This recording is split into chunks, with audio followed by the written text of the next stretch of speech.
Photosynthesis नहीं होगा तो कोई ग्लूकोज नहीं बनेगा, कोई ग्लूकोज नहीं बनेगा तो ये स्टार्च की फॉर्मेट में भी स्टोर नहीं होगा। कौन सी लाइट एब्जॉर्ब करी, किस वेवलेंथ की लाइट एब्जॉर्ब करी, उसको जब हम ग्राफ से दिखाएं, this is absorption spectrum. NADH बनता है ड्यूरिंग रेस्पिरेशन और फोटोसिंथेसिस, P फॉर फोटोसिंथेसिस में बनता है NADPH। यानी अप डाउन ऐसे एनर्जी आपकी बढ़ती रहती है, कम होती रहती है जब भी इलेक्ट्रॉन को एनर्जी मिलती है। 1200 मॉलिक्यूल हैं ऑक्सीजन के और 1000 है कार्बन डाइऑक्साइड के, तो किससे बाइंड करेगा? ऑक्सीजन से। तो अगर कम लाइट है तो आप CO2 देते रहोगे तो कोई फर्क नहीं पड़ेगा आपके C3 और C4 plant. So hello everyone, कैसे हैं आप सब लोग? I hope each and every one of you is doing absolutely good. My name is doctor Vipin Kumar Sharma और मैं आप सभी लोगों का तहे दिल से स्वागत करता हूं हमारे इस प्यारे से प्लेटफॉर्म फिजिक्स वाला के ऊपर।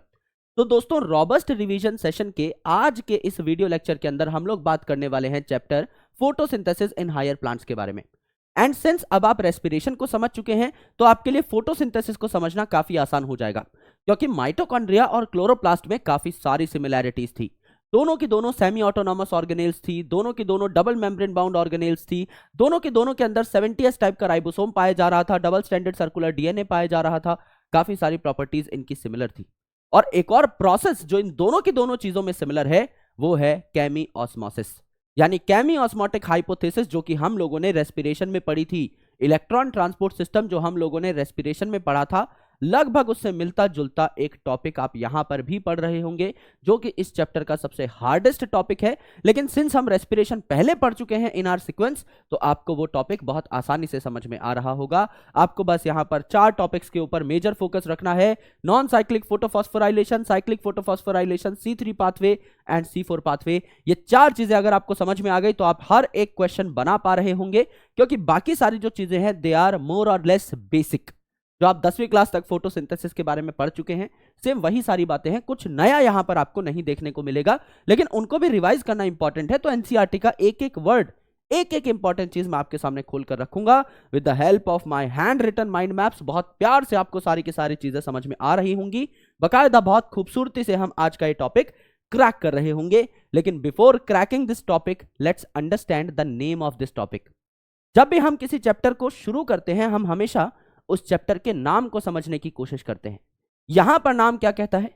Photosynthesis in higher plants. Higher plant के अंदर कोई प्रोसेस हो रहा है।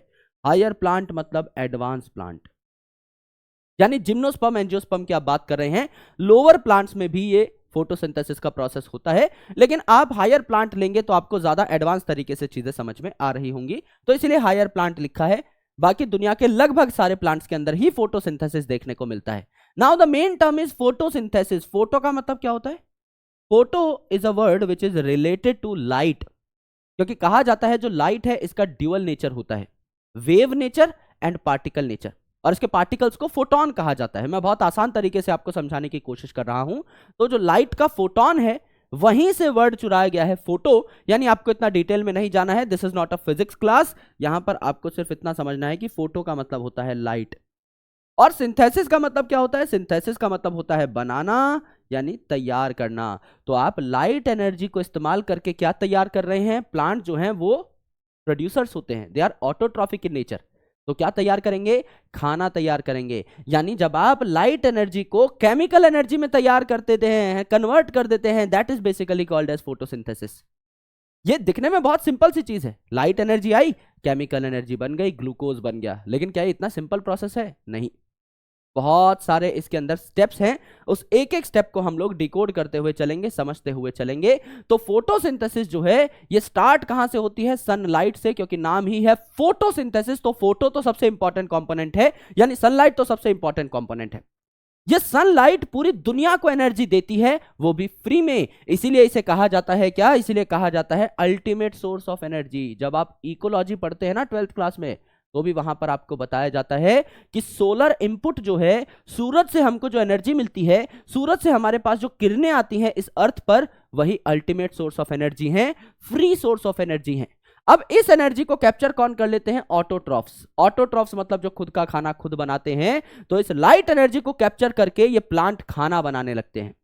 फिर इस हरे भरे प्लांट को कौन खा लेता है? हर्बीवोर। नाम में ही हर्ब आ रहा है, यानी ये प्लांट खाता है, वेजिटेरियन एनिमल है। यानी कि अगर आप बकरी की बात करें तो क्या कर लेती है, घास को खा लेती है। तो घास की जो एनर्जी थी वो डायरेक्टली कहां चली गई, बकरी में चली गई, तो it is the direct dependence. लेकिन समझ लीजिए इसके पीछे खड़ा है शेर, जो कि कार्निवोर है, शाकाहारी नहीं है, मांसाहारी है। तो मेरे दोस्त ये जो प्लांट की एनर्जी थी ये बकरी में गई और बकरी की एनर्जी जो है शेर में गई। तो शेर में किसकी एनर्जी गई, प्लांट वाली ही तो एनर्जी ट्रांसफर हो रही है ना, प्लांट से बकरी में और उसके बाद शेर में। तो प्लांट वाली एनर्जी आप कह सकते हैं कि इनडायरेक्टली जाती है, बकरी के थ्रू होती हुई जाती है शेर में, और प्लांट वाली एनर्जी डायरेक्टली चली जाती है बकरी में। तो बकरी जो है प्लांट पर डायरेक्टली डिपेंड करती है, जबकि शेर प्लांट पर इनडायरेक्टली डिपेंड करता है। अगर आप इक्वेशन देखें तो रेस्पिरेशन से उल्टे इक्वेशन है। रेस्पिरेशन में हम ग्लूकोज को तोड़ रहे थे ऑक्सीजन की मदद से, यानी हम ग्लूकोज में ऑक्सीजन डाल रहे थे, ऑक्सीजन लगा रहे थे, और इस 6 कार्बन के ग्लूकोज के 6 छोटे छोटे टुकड़े हो रहे थे, 6 CO2 रिलीज हो रहे थे। यहां हम क्या कर रहे हैं, उल्टा कर रहे हैं, हमको खाना बनाना है। तो यहां हम 6 छोटे छोटे CO2 को जोड़ जाड़ कर क्या करते हैं, एक ग्लूकोज मॉलिक्यूल तैयार करते हैं। तो हमने कार्बन डाइऑक्साइड और वाटर ले लिया, यहां पर है sunlight which is the ultimate source of energy, और कुछ पिगमेंट हैं जैसे क्लोरोफिल जो इस सनलाइट को एब्जॉर्ब करने का काम करते हैं। तो सनलाइट एब्जॉर्ब हो गई तो बन गया आपका ग्लूकोज, यानी आपका फूड बन गया, और साथ में निकलेगा ऑक्सीजन। यानी 2 सबसे इंपॉर्टेंट चीजें जो है एनिमल के लिए, एनिमल खुद का खाना खुद नहीं बना सकता, इसको प्लांट से खाना भी चाहिए। और वातावरण से जो हम ऑक्सीजन लेते हैं वो भी कौन रिलीज करता है, प्लांट्स ही रिलीज करते हैं via the process of photosynthesis. इसीलिए कहा जाता है फोटोसिंथेसिस का जो प्रोसेस है ये 2 कारणों से सबसे ज्यादा महत्वपूर्ण है, सबसे ज्यादा इंपॉर्टेंट है, क्योंकि इससे पूरी की पूरी दुनिया खाना भी ले पाती है एज वेल एज इससे ऑक्सीजन भी ले पाती है। तो दोनों चीजें आपको देखने को मिलती हैं। तो फोटोसिंथेसिस जो है it is a physico-chemical process, very important term, physico-chemical process. क्योंकि आप आगे पढ़ेंगे, अगली स्लाइड में आपको मैं दिखा रहा हूंगा कि जो आपका फोटोसिंथेसिस है इसमें लाइट रिएक्शंस भी होते हैं, जहां लाइट डायरेक्टली आकर के अपना काम कर रही होती है, तो फिजिकल रिएक्शंस भी होते हैं, कुछ लाइट आकर के पत्तों पे टकराती है, एंड केमिकल रिएक्शंस भी होते हैं, जैसे कि ये CO2 जो है इसका कन्वर्ट हो जाना ग्लूकोज में, तो केमिकल चेंजेस भी होते हैं। That's why it is called as a physico-chemical process and it is an endothermic process. Endothermic process क्यों? जब हम ग्लूकोज को तोड़ रहे थे तो एनर्जी रिलीज हो रही थी, it is an exothermic process. लेकिन अब तो उल्टा है ना, आप कार्बन डाइऑक्साइड मॉलिक्यूल्स को जोड़ जोड़ के ग्लूकोज बना रहे हैं, आप बॉन्ड बना रहे हैं, एनर्जी इन्वेस्ट करनी पड़ेगी। That's why it is called as an endothermic या एंडरगोनिक रिएक्शन, ये आपको देखने को मिलेगा। नाम है फोटोसिंथेसिस, तो लाइट एनर्जी को इस्तेमाल करके आप केमिकल सिंथेसाइज कर रहे हैं, तो लाइट एनर्जी कन्वर्ट हो रही है केमिकल एनर्जी में, ये स्टैंडर्ड डेफिनेशन है। अब मेरे दोस्त कुछ ऐसे एक्सपेरिमेंट हैं जो आप बचपन से पढ़ते हुए आ रहे हैं, उनको मैं आपको इलेबोरेट कर देता हूं। पहला एक्सपेरिमेंट है वेरीगेटेड लीफ एक्सपेरिमेंट, यानी एक जो लीफ है, ये एक प्लांट है, इसकी एक जो लीफ है इसके ऊपर हमने काला कपड़ा ढक दिया या काला पेपर ढक दिया। अगर काला पेपर ढक दिया तो ये मतलब हो गया कि इसके ऊपर लाइट नहीं पड़ रही है, और दूसरा जो पत्ता है वो खुला है, एक्सपोज्ड है। तो मेरे भाई ये जो वेरीगेटेड लीफ है इस पे अगर लाइट ही नहीं पड़ रही तो फोटोसिंथेसिस की मेन रिक्वायरमेंट क्या है, नाम ही है फोटोसिंथेसिस। फोटो यानी लाइट तो पड़नी चाहिए, यहां पर लाइट ही नहीं पड़ रही तो बात खत्म, यहां पर कोई फोटोसिंथेसिस नहीं होगा। फोटोसिंथेसिस नहीं होगा तो कोई ग्लूकोज नहीं बनेगा, कोई ग्लूकोज नहीं बनेगा तो ये स्टार्च की फॉर्मेट में भी स्टोर नहीं होगा, तो स्टार्च टेस्ट नेगेटिव आएगा। यानी स्टार्च टेस्ट आप बचपन में करते थे ना, आलू के ऊपर आलू काटा, आलू के ऊपर आयोडीन सोल्यूशन डाल दिया तो वो आलू डीप ब्लू या ब्लैक हो जाता था, गाढ़ा नीला या काले कलर का हो जाता था, जिससे पता लगता है हमको कि वहां पर स्टार्च प्रेजेंट है। आप यहां पे डालोगे आयोडीन सोल्यूशन, कोई गाढ़ा नीला कलर देखने को नहीं मिलेगा, कोई काला कलर देखने को नहीं मिलेगा, यहां पर स्टार्च है ही नहीं, क्योंकि यहां फोटोसिंथेसिस हुई ही नहीं है। दूसरी इंपॉर्टेंट चीज, यहां पर पत्ता है खुला खुला, पत्ता अगर खुला खुला है तो लाइट आ रही है, लाइट आ रही है फोटोसिंथेसिस हो रही है, फोटोसिंथेसिस हो रही है ग्लूकोज बन रहा है, ग्लूकोज बन रहा है स्टार्च की फॉर्मेट में स्टोर हो रहा है, तो स्टार्च टेस्ट पॉजिटिव आ जाएगा। This is variegated leaf experiment. एक लीफ वेरीगेटेड है यानी कवर्ड है, दूसरा खुला खुला है, एक्सपोज्ड है। दूसरा जो एक्सपेरिमेंट है वो है मॉल साहब का हाफ लीफ एक्सपेरिमेंट। यानी मॉल साहब ने क्या किया, एक पेड़ का जो पत्ता है उसको इस तरीके से अरेंज किया कि ये आधा पत्ता तो रहे टेस्ट ट्यूब के अंदर और आधा पत्ता रहे टेस्ट ट्यूब के बाहर। तो ये आधा पत्ता जो टेस्ट ट्यूब के बाहर है, जो दुनियादारी देख पा रहा है, यहां पर क्या है, यहां पर आपका बढ़िया तरीके से CO2 का कांटेक्ट बन रहा है, इस पत्ते के साथ CO2 अवेलेबल है। ये जो टेस्ट ट्यूब के अंदर आधा पत्ता है, यहां पर इन्होंने रखी है कॉटन, एक केमिकल में भिगो करके, भीगी हुई रुई रखी है। और कौन से केमिकल में भीगी हुई है? KOH में भीगी हुई है, पोटेशियम हाइड्रोक्साइड में। और ये जो KOH है, ये क्या करता है? It is an absorber of CO2, यानी क्या करता है? ये CO2 को एब्जॉर्ब कर लेता है। तो इस पूरे के पूरे चैम्बर में, इस पूरे के पूरे टेस्ट ट्यूब में क्या आपको CO2 देखने को मिलेगा? नहीं देखने को मिलेगा।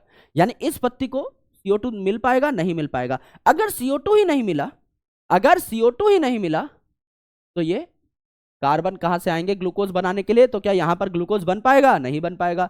ग्लूकोज ही नहीं बन पाए तो स्टार्च के फॉर्मेट में स्टोर हो पाएगा? नहीं हो पाएगा।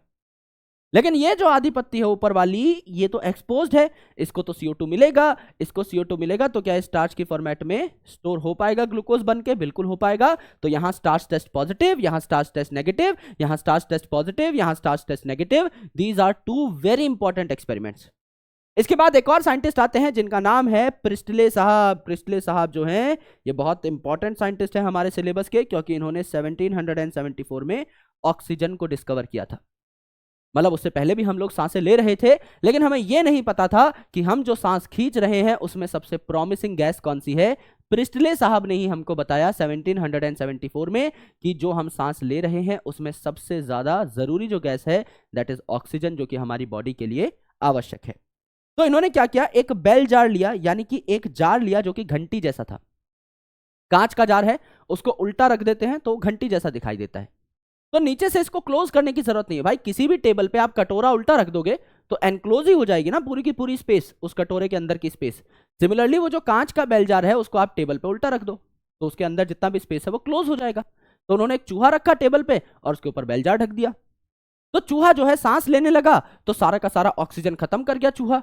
जैसे ही उस बेलजार के अंदर का सारा ऑक्सीजन खत्म हुआ, चूहा तड़पने लगा, सफोकेट होने लगा, क्योंकि भैया बिना ऑक्सीजन के तो काम चलेगा नहीं। सिमिलरली कैंडल जो है, इसको जलने के लिए, आग को जलने के लिए ऑक्सीजन की रिक्वायरमेंट होती है। आग बुझाने वाले जो फायर एक्सटिंग्विशर्स होते हैं ना, लाल लाल कलर के सिलेंडर जो आपने देखे होंगे हॉस्पिटल्स में, आपके स्कूल्स में, कॉलेजेस में, उनमें CO2 गैस होती है। CO2 गैस ऑक्सीजन और आग के बीच का कांटेक्ट तोड़ने के काम आती है। तो ये जो ऑक्सीजन गैस है ये आग को बढ़ावा देती है। तो आपने कैंडल जलाई और उसके ऊपर बेलजार रख दिया। जब तक ऑक्सीजन मिल रही है उस कैंडल को, तब तक वो कैंडल जलती रहेगी। जैसे ही ऑक्सीजन खत्म होगी, डिप्लीट हो जाएगी, ये कैंडल एक्सटिंग्विश हो जाएगी, बुझ जाएगी। लेकिन अब यहां पर प्रिस्टले साहब ने एक काम किया। इन्होंने क्या किया? बेलजार में जलती हुई कैंडल भी रखी, चूहा भी रखा और इसके साथ रख दिया एक छोटा सा मिंट प्लांट। इनके आसपास मिंट प्लांट अवेलेबल थे तो इन्होंने मिंट प्लांट को सिलेक्ट किया। इन्होंने देखा कि मिंट प्लांट भी जिंदा है, चूहा भी जिंदा है, कैंडल भी जल रही है, सारी चीजें इक्विलिब्रियम में है। इन्होंने कहा, प्रिस्टले साहब ने हाइपोथेसिस दी कि ये जो चूहा है और ये जो बर्निंग कैंडल है ये एयर को कंटेमिनेट कर रहे थे, उस बेल जार के अंदर जो हवा है उसको कंटेमिनेट कर रहे थे। लेकिन जैसे ही ये मिंट प्लांट आया, इसने इस हवा को, ये जो गंदी हवा थी, इसको रिस्टोर करना शुरू कर दिया और ये हवा जो है दोबारा शुद्ध हो गई। इसीलिए कैंडल और माइस जो है बढ़िया तरीके से स्टेबल रहे, माइस जिंदा रहा और कैंडल जलती रही। ये बात हमारे प्रिस्टले साहब ने कही। उसके बाद आए जानू इंजन हाउस साहब। ये जो जान साहब है, इन्होंने क्या किया? जान साहब ने बताया द पावर ऑफ लाइट को। राइट, इन्होंने क्या कहा? इन्होंने हाइड्रिला नाम का एक प्लांट लिया और इन्होंने कहा कि हाइड्रिला, नाम ही है हाइड्रिला, यानी हाइड्रो यानी वाटर में रहने वाला। तो जो हाइड्रिला है इस पे लाइट बरसाई, इसको लाइट में रखा। सॉरी, ये जो हाइड्रिला है इसको लाइट में रखा। लाइट पड़ रही है हाइड्रिला पर, फोटोसिंथेसिस होगी, फोटोसिंथेसिस होगी तो क्या ग्लूकोज और ऑक्सीजन बनेगा? बनेगा। अब ग्लूकोज बनेगा ये तो स्टार्च टेस्ट से ही कंफर्म हो सकता है, लेकिन ऑक्सीजन तो एक गैस है। जब ऑक्सीजन रिलीज होगी तो पानी में बुलबुले छूटेंगे? बिल्कुल छूटेंगे। तो इंजन हाउस साहब ने कहा कि जब हाइड्रिला पे लाइट पड़ी, जब फोटोसिंथेसिस हुआ तो आसपास ऑक्सीजन के बबल दिखाई दिए, पता लग जाता है कि फोटोसिंथेसिस हो रही है। एंड हाइड्रिला को जब डार्क में रखा तो उस टाइम पर ऑक्सीजन के बबल नहीं दिखाई दिए। इसका मतलब हमको पता लग गया कि जब डार्क में रखा जाता है किसी प्लांट को तो फोटोसिंथेसिस नहीं होती, फोटोसिंथेसिस नहीं होती तो खाना नहीं बनता, ऑक्सीजन नहीं बनता, इसीलिए कोई बबल दिखाई नहीं दिए। ये बात इंजन हाउस साहब ने कही। फिर आते हैं जूलियस वॉन सैक साहब, नाम में ही सैक है, सैक का मतलब होता है बोरा। यानी इन्होंने दो बातें बताई स्टोरेज से रिलेटेड। इन्होंने कहा कि ग्लूकोज जो है ये स्टार्च के फॉर्मेट में स्टोर होता है, और इन्होंने कहा कि क्लोरोफिल भी एक बोरे में पाए जाते हैं, एक स्पेशल बॉडी में पाए जाते हैं जिसका नाम है क्लोरोप्लास्ट। तो इन्होंने कहा कि ग्लूकोज स्टार्च के फॉर्मेट में स्टोर होता है और क्लोरोफिल जो है क्लोरोप्लास्ट में स्टोर होता है या प्रेजेंट होता है। ये दो बातें सैक साहब ने कही। और फिर है सबसे जरूरी एक्सपेरिमेंट जिसे कहा जाता है इंगलमैन साहब का एक्सपेरिमेंट, जिससे हमें दुनिया का पहला एक्शन स्पेक्ट्रम देखने को मिला। इंगलमैन साहब ने क्या किया, बहुत बेसिक से यहां पर फंडामेंटल रूल्स को फॉलो किया, लेकिन एक बहुत बड़ी चीज की डिस्कवरी की। इन्होंने क्या किया, व्हाइट लाइट जो है इसको प्रिज्म पे टकराया। अगर व्हाइट लाइट प्रिज्म पे टकराएगी तो क्या ये व्हाइट लाइट इंद्रधनुष में टूट जाएगी, स्पेक्ट्रल कंपोनेंट्स में टूट जाएगी, विबग्योर में टूट जाएगी? बिल्कुल टूट जाएगी सर। यहां पर आ जाएगा वॉयलेट, यहां आ जाएगा Indigo, blue, green, yellow, orange, red. क्या अलग अलग लाइट्स हैं? यस। इन अलग अलग वेवलेंथ की लाइट को एक प्लांट पे छोड़ दिया जिसका नाम है क्लेडोफोरा। यानी कुछ क्लेडोफोरा ऐसे हैं जिन पे वॉयलेट लाइट पड़ रही है, कुछ पे इंडिगो, कुछ पे ब्लू, कुछ पे ग्रीन, कुछ पे येलो, कुछ पे ऑरेंज, कुछ पे रेड। क्या ये चीज आपको देखने को मिली? यस। इंगलमैन साहब का मानना था जब अलग अलग क्वालिटी की लाइट मिलेगी तो प्लांट अलग अलग तरीके से बिहेव करेगा, यानी रेट ऑफ फोटोसिंथेसिस डिफरेंट होगा। हर लाइट में सेम तरीके का फोटोसिंथेसिस हो ये जरूरी नहीं है। तो मैं चेक कर लेता हूं इन सातों कलरों में से सबसे बेस्ट फोटोसिंथेसिस कहां पर होती है। अगर ये क्लेडोफोरा फोटोसिंथेसिस करेगा तो क्या ये क्लेडोफोरा फूड बनाएगा? बनाएगा। क्या ये क्लेडोफोरा फूड के साथ साथ ऑक्सीजन बनाएगा? बनाएगा। और वो ऑक्सीजन आसपास रिलीज होगी। अगर वो ऑक्सीजन आसपास रिलीज होगी तो एरोबिक बैक्टीरिया जो कि ऑक्सीजन देख करके उसको खाने आ जाते हैं, भुक्खड़ एरोबिक बैक्टीरिया ऑक्सीजन देखते ही वहां पर आ जाएंगे। इन्होंने देखा कि सबसे ज्यादा ऑक्सीजन खाने वाले एरोबिक बैक्टीरिया दो इलाकों में जमा हो रखे हैं, आपके ब्लू वाले इलाके में और आपके रेड वाले इलाके में। यानी इंगलमैन साहब ने कहा कि ब्लू और रेड वाले इलाके में सबसे ज्यादा एरोबिक बैक्टीरिया जमा हो रहे थे। यानी इन दो रीजन्स में, इन दो लाइट की प्रेजेंस में सबसे ज्यादा बढ़िया फोटोसिंथेसिस होता है। इसे हम क्या कहते हैं? एक्शन स्पेक्ट्रम कहते हैं। दो प्रकार के स्पेक्ट्रम होते हैं दोस्त। स्पेक्ट्रम मतलब ग्राफ, एक ऐसा ग्राफ जो आपको यह बताए कि कौन सी लाइट, कौन सा पिगमेंट सबसे ज्यादा एब्जॉर्ब कर रहा है। फॉर एग्जांपल मैं क्लोरोफिल ए का एक ग्राफ बनाता हूं। क्लोरोफिल ए मैंने कहा कि वॉयलेट लाइट कितनी एब्जॉर्ब करता है? काफी कम। इंडिगो काफी कम, ब्लू काफी ज्यादा, राइट। उसके बाद ग्रीन कम, येलो कम, ऑरेंज कम, रेड काफी ज्यादा।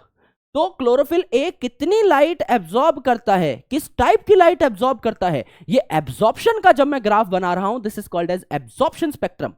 लेकिन अगर मैं ये पता लगाना चाहूं कि आपका कौन सी लाइट में सबसे ज्यादा फोटोसिंथेसिस होता है, सबसे ज्यादा एक्शन होता है, एक्शन कौन है? फोटोसिंथेसिस ही तो है। यानी मेन प्रोसेस क्या है इस पूरे चैप्टर में जिसके बारे में हम पढ़ने यहां पर आए हैं? फोटोसिंथेसिस ही तो है। तो जिस पर्टिकुलर वेवलेंथ ऑफ लाइट पे सबसे ज्यादा एक्शन होगा, सबसे ज्यादा प्रोसेस हो रहा होगा, सबसे ज्यादा फोटोसिंथेसिस हो रहा होगा, उसी को तो हम एक्शन स्पेक्ट्रम कहेंगे। तो यहां पर हमको क्या पता लगा? आपने कई सारी लाइटें दी क्लेडोफोरा को, उसमें से ब्लू और रेड लाइट में सबसे ज्यादा फोटोसिंथेसिस हुआ, यानी सबसे ज्यादा एक्शन हुआ। ये एक तरीके का ग्राफ ही तो है। अगर आप यहां पर इसको एक्सिस माने तो एक तरीके का ग्राफ ही तो है। यहां कम फोटोसिंथेसिस, कम कम फिर ज्यादा, कम कम कम कम कम कम फिर ज्यादा, एक तरीके का ग्राफ ही तो हुआ। This is called as action spectrum. पहला एक्शन स्पेक्ट्रम हमको इंगलमैन साहब ने दिया। अब यहां पर पहुंचे हैं तो यही बातें पहले डिस्कस कर लेते हैं, राइट। तो एब्जॉर्प्शन स्पेक्ट्रम क्या है? यहां पर देखिए कि किस पर्टिकुलर पिगमेंट ने कौन सी लाइट एब्जॉर्ब करी, किस वेवलेंथ की लाइट एब्जॉर्ब करी, उसको जब हम ग्राफ से दिखाएं, this is absorption spectrum. For example यहां पर आपको दिखा हुआ है क्लोरोफिल ए। ये क्लोरोफिल ए है, ये इतनी लाइट एब्जॉर्ब कर रहा है। ये ब्लू कलर वाला जो ग्राफ है, this is for chlorophyll A. जो मैंने अभी आपको बनाकर दिखाया है पिंक कलर से, जो हमने हाईलाइट किया है, पीछे ब्लू कलर का है, ऊपर पिंक कलर से हमने हाईलाइट किया है, this is for chlorophyll A. तो क्लोरोफिल ए का एक पीक यहां पर आया और एक पीक यहां पर आया। आप कह सकते हैं ये दो ऐसे इलाके हैं जिनमें सबसे ज्यादा क्लोरोफिल ए एब्जॉर्ब करता है लाइट को, है ना। कितनी वेवलेंथ को एब्जॉर्ब करता है? यहां देखिए 400 से 500 नैनोमीटर के बीच, 430 के आसपास, और यहां पर 600 से 700 के बीच, 660, 670, 680 के आसपास, करेक्ट। क्लोरोफिल बी का देखिए, क्लोरोफिल बी, ये हरा वाला क्लोरोफिल बी का देखिए, क्लोरोफिल बी का ये कर्व है। यानी सबसे ज्यादा क्लोरोफिल बी इस वेवलेंथ की लाइट को एब्जॉर्ब करता है, इस वेवलेंथ की लाइट को एब्जॉर्ब करता है, बाकी कम एब्जॉर्ब करता है। This is for chlorophyll B. Similarly carotenoid है, कैरोटिनॉइड ये आपको देखने को मिला येलो कलर का ग्राफ कैरोटिनॉइड का। तो यहां पर देखो ये लाइट जो है ये कैरोटिनॉइड सबसे ज्यादा 450 से 500 के बीच की एब्जॉर्ब करता है। तो यहां पर मैं दिखा रहा हूं कि कौन सा पिगमेंट किस वेवलेंथ की लाइट को एब्जॉर्ब करता है, तो एब्जॉर्प्शन स्पेक्ट्रम इसे कहेंगे। अगर मैं यहां पर यह दिखाता हूं कि फोटोसिंथेसिस कौन से इलाके में सबसे ज्यादा या सबसे कम हो रही है, तो इसको एक्शन स्पेक्ट्रम कहेंगे। तो इस इलाके में सबसे ज्यादा फोटोसिंथेसिस होती है, इस इलाके में सबसे ज्यादा फोटोसिंथेसिस होती है, this is called as action spectrum. तो मैंने क्या किया, यहां से ये जो क्लोरोफिल ए वाला ग्राफ था एब्जॉर्प्शन स्पेक्ट्रम, इसको उठा करके यहां पे लगा दिया, और जो फोटोसिंथेसिस का एक्शन स्पेक्ट्रम होता है स्टैंडर्ड, उसको भी यहां पर लगा दिया। तो मुझे एक चीज पता लगी कि जहां पर क्लोरोफिल ए सबसे ज्यादा एब्जॉर्ब कर रहा है वहीं पे सबसे ज्यादा एक्शन हो रहा है, जहां पे क्लोरोफिल ए सबसे ज्यादा एब्जॉर्ब कर रहा है वहीं पे सबसे ज्यादा एक्शन हो रहा है। यानी क्लोरोफिल ए जब चाहेगा, जब क्लोरोफिल ए की मर्जी चल रही है, जब वो सबसे ज्यादा एब्जॉर्ब कर रहा है किसी वेवलेंथ की लाइट को, उसी वेवलेंथ की लाइट पर सबसे ज्यादा एक्शन भी होता है। यानी बाप पिगमेंट कौन सा है इन सब में से, chlorophyll A, chlorophyll B, carotenoid में से बाप पिगमेंट कौन सा है, क्लोरोफिल ए है। वो जब चाहता है तब सबसे ज्यादा फोटोसिंथेसिस होती है। क्लोरोफिल बी इस पॉइंट पे चाह रहा है, सबसे ज्यादा एब्जॉर्प्शन इस पॉइंट पे हुई है क्लोरोफिल बी की। क्या इस पॉइंट पे सबसे ज्यादा फोटोसिंथेसिस हो रही है? नहीं, मैक्सिमम यहां पर हुई थी। क्लोरोफिल बी इस लेवल पे सबसे ज्यादा आपका एब्जॉर्ब कर रहा है, क्या यहां पर सबसे ज्यादा फोटोसिंथेसिस हुई? नहीं, यहां पर हो रही है। सिमिलरली आपका कैरोटिनॉइड जो है वो यहां सबसे ज्यादा एब्जॉर्ब कर रहा है 500 के आसपास, क्या यहां सबसे ज्यादा फोटोसिंथेसिस हुई है? नहीं हुई, यहां और यहां हुई है। यानी दो जो आपको पीक दिखाई दे रहे हैं, ब्लू रीजन और रेड रीजन वाले, वो किस जगह पर दिखाई दे रहे हैं? जहां क्लोरोफिल ए ने सबसे ज्यादा लाइट को एब्जॉर्ब किया है। यानी जब क्लोरोफिल ए सबसे ज्यादा एब्जॉर्ब कर रहा है लाइट को, उसी टाइम पर सबसे ज्यादा एक्शन भी देखने को मिल रहा है। इसका मतलब chlorophyll A is the chief pigment. ये चीफ पिगमेंट है, बॉस पिगमेंट है। और इसके आजू बाजू जो चुटुर पुटुर पिगमेंट प्रेजेंट है, इन्हें एक्सेसरी पिगमेंट कहा जाता है। वो चीफ नहीं है, वो एक्सेसरी हैं, वो चीफ की मदद करते हैं। तो सर क्यों पाए जाते हैं ये एक्सेसरी पिगमेंट? इनके दो काम होते हैं भाई। क्या क्लोरोफिल ए सारी की सारी लाइट को एब्जॉर्ब कर सकता है? भाई इस रीजन में तो अच्छी एब्जॉर्बेंस कर रहा है, इस रीजन में एकदम फ्लैट हो गया, इस रीजन में अच्छी एब्जॉर्बेंस कर रहा है। यहां तो धूम मचा दी इसने, यहां भी धूम मचा दी, यहां तो एकदम जमीन पे टिका हुआ पड़ा है। तो भाई ये जो लाइट है इसको भी तो एब्जॉर्ब करना जरूरी है। जहां पे क्लोरोफिल ए कुछ काम नहीं कर पा रहा, वहां पे क्लोरोफिल बी कर लेगा, है ना? वहां पे आपका कैरोटिनॉइड कर लेगा, वहां ज़ैंथोफिल कर लेगा। तो जो इलाका लाइट का छूट जाता है क्लोरोफिल ए से, उस लाइट के रीजन को कौन एब्जॉर्ब कर लेते हैं? Accessory pigment, chlorophyll B, carotenoid, xanthophyll. As well as जैसे चेस में आपका राजा होता है और उसको आसपास प्रोटेक्ट करने के लिए काफी सारे और लोग लगे रहते हैं, सिमिलरली यहां पर ये चीफ पिगमेंट है क्लोरोफिल ए। चीफ पिगमेंट है तो इसकी रक्षा करनी पड़ेगी। चीफ पिगमेंट है मतलब सबसे इंपॉर्टेंट है, तो इसको डैमेज भी हो सकता है हाई लाइट इंटेंसिटी से, यानी फोटो ऑक्सीडेटिव डैमेज हो सकता है। फोटो मतलब लाइट, ऑक्सीडेटिव यानी ऑक्सीडाइज हो सकता है। जैसे ग्लूकोज जब ऑक्सीडाइज कर रहे थे हम रेस्पिरेशन चैप्टर में, तो उसके टुकड़े टुकड़े हो जा रहे थे। तो ग्लूकोज जब ऑक्सीडाइज हो जाता है तो दिक्कत होती है।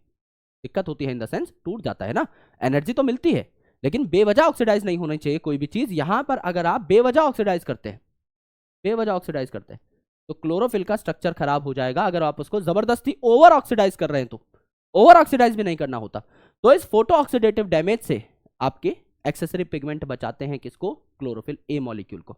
तो क्लोरोफिल ए पे कोई ज्यादा एनर्जी आ रही होती है ना, बहुत हाई इंटेंसिटी की लाइट आ रही होती है, तो आसपास के पिगमेंट उस लाइट को एक दूसरे पे भेजते रहते हैं, पोशंपा खेलते रहते हैं। क्लोरोफिल ए पे डायरेक्टली नहीं भेजते, एक दूसरे के पास भेजते रहते हैं जब तक वो लाइट थोड़ी ठंडी ना हो जाए। जब वो ठंडी हो जाती है, उसकी इंटेंसिटी कंपैरेटिवली, उसकी एनर्जी कंपैरेटिवली कम हो जाती है, तब उसे क्लोरोफिल ए के पास भेजा जाता है।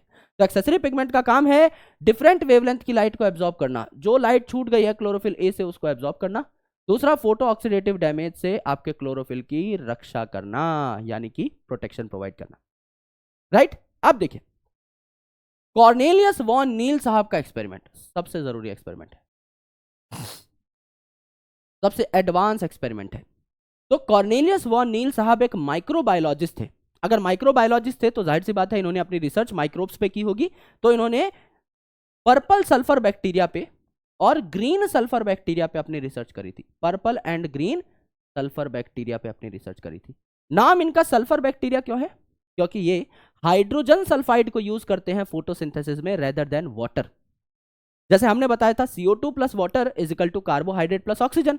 जरूरी नहीं है हर बार वाटर अवेलेबल हो, तो CO2 के साथ साथ कई बार H2S यानी हाइड्रोजन सल्फाइड भी पाया जाता है वाटर की जगह पर। तो इन्होंने कहा, कॉर्नेलियस वॉन नील साहब ने कहा कि हमें ये जो आपका CO2 है इसको रिड्यूस करना है, इससे कार्बोहाइड्रेट बनाना है, इसको रिड्यूस करना है, इस पे हाइड्रोजन ऐड करने हैं। हाइड्रोजन ऐड करने हैं तो हमारे पास कोई हाइड्रोजन डोनर भी होना चाहिए, एक ऐसा डोनर जो हमको हाइड्रोजन दे दे, उससे हाइड्रोजन लेके हम CO2 पर टांग देंगे। तो यहां पर क्या हुआ, इन्होंने एक जनरल इक्वेशन दी कि CO2 जो है इस पे हाइड्रोजन डोनर लगेगा H2A, ये A कुछ भी हो सकता है ना। तो इस पे H2 जो है ये चले जाएंगे आपके CO2 के पास और बन जाएगा आपका कार्बोहाइड्रेट, और ये A जो है ये रिलीज हो जाएगा, इससे बन जाएगा A2। अब इस H2A की जगह H2O लगा के देखो, तो यहां पर क्या ऑक्सीजन रिलीज हो जाएगी, O2 बन जाएगा, जैसे प्लांट्स करते हैं, ग्रीन प्लांट्स करते हैं, करेक्ट है। लेकिन अगर H2S है यहां पर सल्फर बैक्टीरिया के केस में, तो S2 या सल्फेट बनेगा ना यहां पर, यानी यहां ऑक्सीजन निकला ही नहीं, यहां सिर्फ खाना बना, कार्बोहाइड्रेट बना, कोई ऑक्सीजन नहीं निकला। तो यहां ऑक्सीजन निकला, इसे कहते हैं ऑक्सीजेनिक फोटोसिंथेसिस, ऑक्सीजन बनाने वाला, ऑक्सीजेनिक जनरेट हो रही है ऑक्सीजन, और यहां ऑक्सीजन नहीं बन रही है, इसे कहते हैं एनऑक्सीजेनिक फोटोसिंथेसिस, यहां कोई ऑक्सीजन जनरेट नहीं हुई। तो मेरे भाई यहां देखिए, कॉर्नेलियस वॉन नील साहब ने ही अपनी स्टडी को आगे एक्सटेंड किया, और भी साइंटिस्ट ने कंट्रीब्यूशन दिया और कहा कि मेरे भाई यहां से यह पता लगता है कि H2O जो है इससे ऑक्सीजन निकल रहा था। CO2 तो हर जगह प्रेजेंट ही है, यहां CO2 प्लस H2A है, यहां CO2 प्लस H2O है, यहां CO2 प्लस H2S है। तो अगर CO2 से O2 निकल रही होती तो हर केस में निकलती, लेकिन क्या ऐसा हुआ, क्या हर केस में ऑक्सीजन निकली है, नहीं। इसका मतलब ये जो ऑक्सीजन है ये H2O से निकली है ना। जब ऑक्सीजन नहीं था यहां पर, जब H2O नहीं था, ऑक्सीजन एटम नहीं था, तो ऑक्सीजन भी नहीं निकली।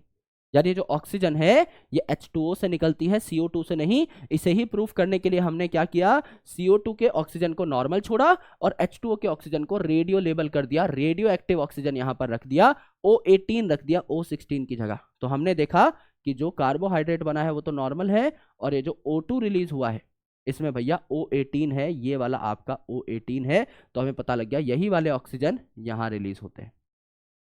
तो हमें पता लग गया है जो ऑक्सीजन रिलीज होता है ये वाटर से आता है, ना कि CO2 से। इसको रेडियो एक्टिव स्टडीज से हमने ज्यादा कंफर्म कर लिया। अब मेरे दोस्त हम लोगों को पता करना है साइट ऑफ फोटोसिंथेसिस के बारे में एंड स्टेप्स ऑफ फोटोसिंथेसिस के बारे में। तो साइट ऑफ फोटोसिंथेसिस तो आप सेल चैप्टर में अच्छे तरीके से पढ़ चुके हैं कि जो भी एक प्लांट के ग्रीन पार्ट्स हैं उनमें आपको क्या देखने को मिलते हैं, क्लोरोप्लास्ट। और क्लोरोप्लास्ट जो है, उन क्लोरोप्लास्ट में आपको क्या देखने को मिलते हैं, बेसिकली पिगमेंट्स देखने को मिलते हैं। तो अगर मैं पूरी अरेंजमेंट बताऊं तो एक पत्ती है, पत्ती में देखने को मिलेंगे गोल मेटोल मीजोफिल सेल्स जो कि उसका ग्राउंड टिश्यू बनाते हैं, और मीजोफिल सेल के बाउंड्रीज पे लगे रहते हैं क्लोरोप्लास्ट, जिससे उन पे बढ़िया लाइट आ सके, बाहर की साइड लगे रहते हैं क्लोरोप्लास्ट। तो एक मीजोफिल सेल में 20 से 40 क्लोरोप्लास्ट होते हैं, और क्लोरोप्लास्ट के अंदर पिगमेंट भरे हुए होते हैं जो लाइट को एब्जॉर्ब करते हैं। तो ग्रीन प्लांट पार्ट्स में है मीजोफिल सेल, और हर मीजोफिल सेल्स में है काफी सारे क्लोरोप्लास्ट। और क्लोरोप्लास्ट में आपको पता है जैसे सेल का साइटोप्लाज्म होता है, जैसे माइटोकॉन्ड्रिया की मैट्रिक्स होती है, ऐसे क्लोरोप्लास्ट में स्ट्रोमा होता है जहां एंजाइमेटिक रिएक्शंस होंगे, जहां कार्बन डाइऑक्साइड कार्बोहाइड्रेट में कन्वर्ट होगा। और यहां पर छोटे छोटे सिक्कों जैसी मेम्ब्रेन्स भी हैं जिनको कहा जाता है थाइलाकॉइड मेम्ब्रेन्स। उन मेम्ब्रेन पे क्या पाए जाते हैं, पिगमेंट सिस्टम पाए जाते हैं। क्योंकि पिगमेंट क्या होते हैं, पिगमेंट आर बेसिकली लिपिड्स, और पिगमेंट के साथ एसोसिएटेड होते हैं प्रोटीन्स। तो ये जो लिपिड और प्रोटीन है कहां पाए जाएंगे, मेम्ब्रेन पे ही पाए जाएंगे। मेम्ब्रेन भी तो लिपिड और प्रोटीन होती है। तो जो लिपिड और प्रोटीन का कॉम्प्लेक्स है, मेम्ब्रेन सिस्टम जो है, इसी में पाया जाएगा आपका पिगमेंट सिस्टम भी, क्योंकि दोनों के दोनों ही लिपिड प्रोटीन के कॉम्प्लेक्स हैं। तो समझ लीजिए यहां पर सूरज की किरणें पड़ती हैं अगर आपके पेड़ के ऊपर, तो लाइट जब आई तो क्या स्टार्ट हो जाएंगे, लाइट रिएक्शन स्टार्ट हो जाएंगे। लाइट रिएक्शन स्टार्ट होते हैं ग्रेना में, इसकी शक्ल ही बैटरी जैसी होती है। ग्रेना जो है इस पे पिगमेंट सिस्टम अवेलेबल है, तो पिगमेंट ही तो लाइट को एब्जॉर्ब करेगा, तो लाइट रिएक्शन ग्रेना में स्टार्ट हो जाएंगे, है ना। और यहां पर दो चीजें बनेंगी, ATP और NADPH। अब रेस्पिरेशन में आपने NADH सुना है, यहां NADPH है, P for photosynthesis, P for NADPH हो जाएगा, यहां पर P शब्द ऐड हो रहा है। तो दोनों में कभी कंफ्यूजन हो तो एलिमिनेट कर दीजिएगा। NADH बनता है ड्यूरिंग रेस्पिरेशन, और फोटोसिंथेसिस P फॉर फोटोसिंथेसिस में बनता है NADPH। ठीक है, बस नाम के आगे फॉस्फेट लग जाएगा, है ना, जैसे निकोटिनामाइड एडेनिन डाइन्यूक्लियोटाइड फॉस्फेट, ये आपका हो जाएगा, सिर्फ एक फॉस्फोरस एक्स्ट्रा है। ऑलराइट, ये जो एटीपी और एनएडीपीएच बने हैं, जैसे ही ये बन जाते हैं तो आपका डार्क रिएक्शन स्टार्ट हो जाता है। ये होता है स्ट्रोमा में, इसे एंजाइमेटिक रिएक्शन भी कहते हैं। तो यहां पर CO2 जो है ये कन्वर्ट होकर क्या बनाएगा, कार्बोहाइड्रेट बनाएगा। तो मेरे दोस्त, यहां पर लाइट रिएक्शन का नाम लाइट रिएक्शन क्यों है, क्योंकि डायरेक्टली लाइट पे डिपेंड करता है। पर डार्क रिएक्शन अंधेरे में नहीं होता, इसका नाम डार्क रिएक्शन सिर्फ इसीलिए है क्योंकि पहले वाले का नाम लाइट रिएक्शन था। लाइट है तो कुछ अपोजिट रखना चाहिए था, थोड़ा डिफरेंस दिखाने के लिए, तो लाइट और डार्क रख दिया। इस डार्क रिएक्शन का डार्कनेस से कोई लेना देना नहीं है, दिन में भी ये रिएक्शन होते हैं, तो इट इज अ मिसनोमर, यानी ये एक मिसलीडिंग टर्म है। इसका नाम और इसका काम अलग अलग है, राइट। जैसे कि यहां पर जो डार्क रिएक्शन है वो डार्कनेस में नहीं होता, वो लाइट में भी होता है। पर ये किस पे डिपेंड करता है, लाइट रिएक्शन जो है डायरेक्टली लाइट पे डिपेंड करेगी, लेकिन dark reaction product of light reaction पे डिपेंड करेगा। यानी मेरे भाई, जैसे ही लाइट रिएक्शन के प्रोडक्ट यानी एटीपी और एनएडीपीएच बन जाएंगे, वैसे ही आपका डार्क रिएक्शन स्टार्ट हो जाएगा। समझ लीजिए सुबह 11 बजे सूरज की पहली किरण जो है आपके पेड़ पे पड़ी, तो 11 बजे अगर सूरज की पहली किरण पड़ रही है, 11:15 बजे समझ लीजिए एटीपी और एनएडीपीएच बनना शुरू हो गए, तो 11:15 बजे डार्क रिएक्शन स्टार्ट हो जाएगा। शाम को 5 बजे तक सूरज की किरणें पड़ी, कुछ एटीपी एनएडीपीएच स्टोर्ड है आपके पास, तो 1 घंटा ये और चलेंगे। तो शाम को 5 बजे अगर सूरज की किरणें आनी बंद हो गई, 1 घंटा और हमारे पास एटीपी और एनएडीपीएच की सप्लाई है, तो 6 बजे तक डार्क रिएक्शन चल सकते हैं। यानी जब तक एटीपी और एनएडीपीएच की सप्लाई मिलती रहेगी तब तक डार्क रिएक्शन चलेगा। चाहे ये सप्लाई आप दिन में दे दो, चाहे दोपहर में दे दो, चाहे रात में दे दो, कभी भी दे दो, डार्क रिएक्शन काम कर सकते हैं। लाइट रिएक्शन सिर्फ तब काम करेंगे, पिगमेंट सिस्टम सिर्फ तब एक्टिवेट होगा जब खुद सूरज की किरणें आकर के पेड़ की पीठ पे थप्पी मारेंगे कि उठो राजा, काम धंधे पे लग जाओ। तो डार्क रिएक्शन जो है ये एटीपी और एनएडीपीएच पे डिपेंड करते हैं। जैसे ही आपके ये प्रोडक्ट बन जाते हैं लाइट रिएक्शन के, तब की तब डार्क रिएक्शन होना स्टार्ट हो जाते हैं। अब एक पेड़ जो है इसमें अलग अलग कलर्स पाए जाते हैं, ग्रीन की भी अलग अलग शेड्स पाई जाती हैं। आप कहीं आसपास निकलिए, गार्डन में टहलिए, पार्क में जाइए, अगर आप 10 पेड़ों को देखेंगे तो 10 पेड़ों का कलर आपको डिफरेंट मिलेगा। एक नीम के पेड़ को आप ऑब्जर्व करिए, नीम के पेड़ में भी 10 पत्तियां अलग अलग कलर की हो सकती है, थोड़ा बहुत उनमें डिफरेंस हो सकता है, क्योंकि ये जो पत्तियां हैं इनका कलर जो है ये कॉम्बिनेशन ऑफ पिगमेंट से मिलकर के बना है। तो यहां पर अगर आप देखें तो 4 पिगमेंट होते हैं मेनली। तो आप क्या करिए, कोई भी पेड़ है, उस पेड़ की कुछ पत्तियां लीजिए, हरे पार्ट्स लीजिए, उनको क्या कर लीजिए, ग्राइंड कर लीजिए, चटनी बना लीजिए, और उस चटनी को एक पेपर पे लगा दीजिए। इसे कहते हैं पेपर क्रोमेटोग्राफिक टेक्निक। समझ लीजिए पेपर है, ये क्रोमेटोग्राफिक पेपर है लेट से। तो यहां पर मैं क्या करूंगा, चटनी लगा दूंगा इस पर्टिकुलर प्लांट की, जो भी मैंने चटनी बनाई है, सोल्यूशन बनाया है, वो लगा दूंगा। फिर इस पेपर को डुबा दूंगा मैं पानी में, और कुछ देर के लिए आइडल छोड़ दूंगा, ऊपर से क्लिप लगा दूंगा और इसे पानी में डुबा दूंगा, किसी बीकर में डाल दूंगा इस पेपर को। तो ये पेपर जो है पोरस है, इसमें छोटे छोटे छेद हैं, तो पानी जो है कैपिलरी एक्शन से ऊपर जाना स्टार्ट कर देगा। जैसे ही ऊपर जाना स्टार्ट कर देगा, ये जो चटनी के कंपोनेंट्स हैं ये भी सेपरेट हो जाएंगे, और आपको पता लगेगा कि 4 अलग अलग बैंड्स बन गए, 4 अलग अलग लेयर्स बन गए। आपका क्लोरोफिल ए जो है ये थोड़ा ब्राइट ग्रीन है या ब्लू ग्रीन है, क्लोरोफिल बी जो है ये आपका थोड़ा हल्का ग्रीन है, यानी लाइट ग्रीन या येलो ग्रीन कह लीजिए। जेंथोफिल जो है ये आपका येलो है, और कैरोटिनॉइड यानी कैरेट का जो कलर है ये येलो से ऑरेंज तक भी हो सकता है। तो आपका chlorophyll B, chlorophyll A, xanthophyll और कैरोटिनॉइड सेपरेट होते हुए आपको दिख जाते हैं इन द फॉर्मेट ऑफ 4 बैंड्स। ये आपके 4 सबसे खास पिगमेंट हैं जिनको आप क्या कर सकते हो, यूज कर सकते हो टू कैप्चर लाइट। प्लांट में ये जो पिगमेंट है इनका काम होता है लाइट का कैप्चर होना, एंड 4 मेजर टाइप के पिगमेंट हैं, chlorophyll A, B, carotenoid and xanthophyll, जो कि हमने यहां पर देखे। अब ये जो पिगमेंट्स है सारे के सारे ये क्या बनाते हैं, फोटो सिस्टम्स बनाते हैं कुछ प्रोटीन्स के साथ मिलकर। मैंने कहा कि ये जो पिगमेंट सिस्टम है, ये जो फोटो सिस्टम है, ये कहां पाए जाएंगे, थाइलाकॉइड मेम्ब्रेन पे पाए जाएंगे। मेम्ब्रेन बनी होती है प्रोटीन और लिपिड की, दुनिया की हर मेम्ब्रेन प्रोटीन और लिपिड की बनेगी। तो उस पे जो पिगमेंट सिस्टम आपको देखने को मिलता है, इसमें भी पिगमेंट हो सकते हैं, यानी लिपिड हो सकते हैं और प्रोटीन हो सकते हैं।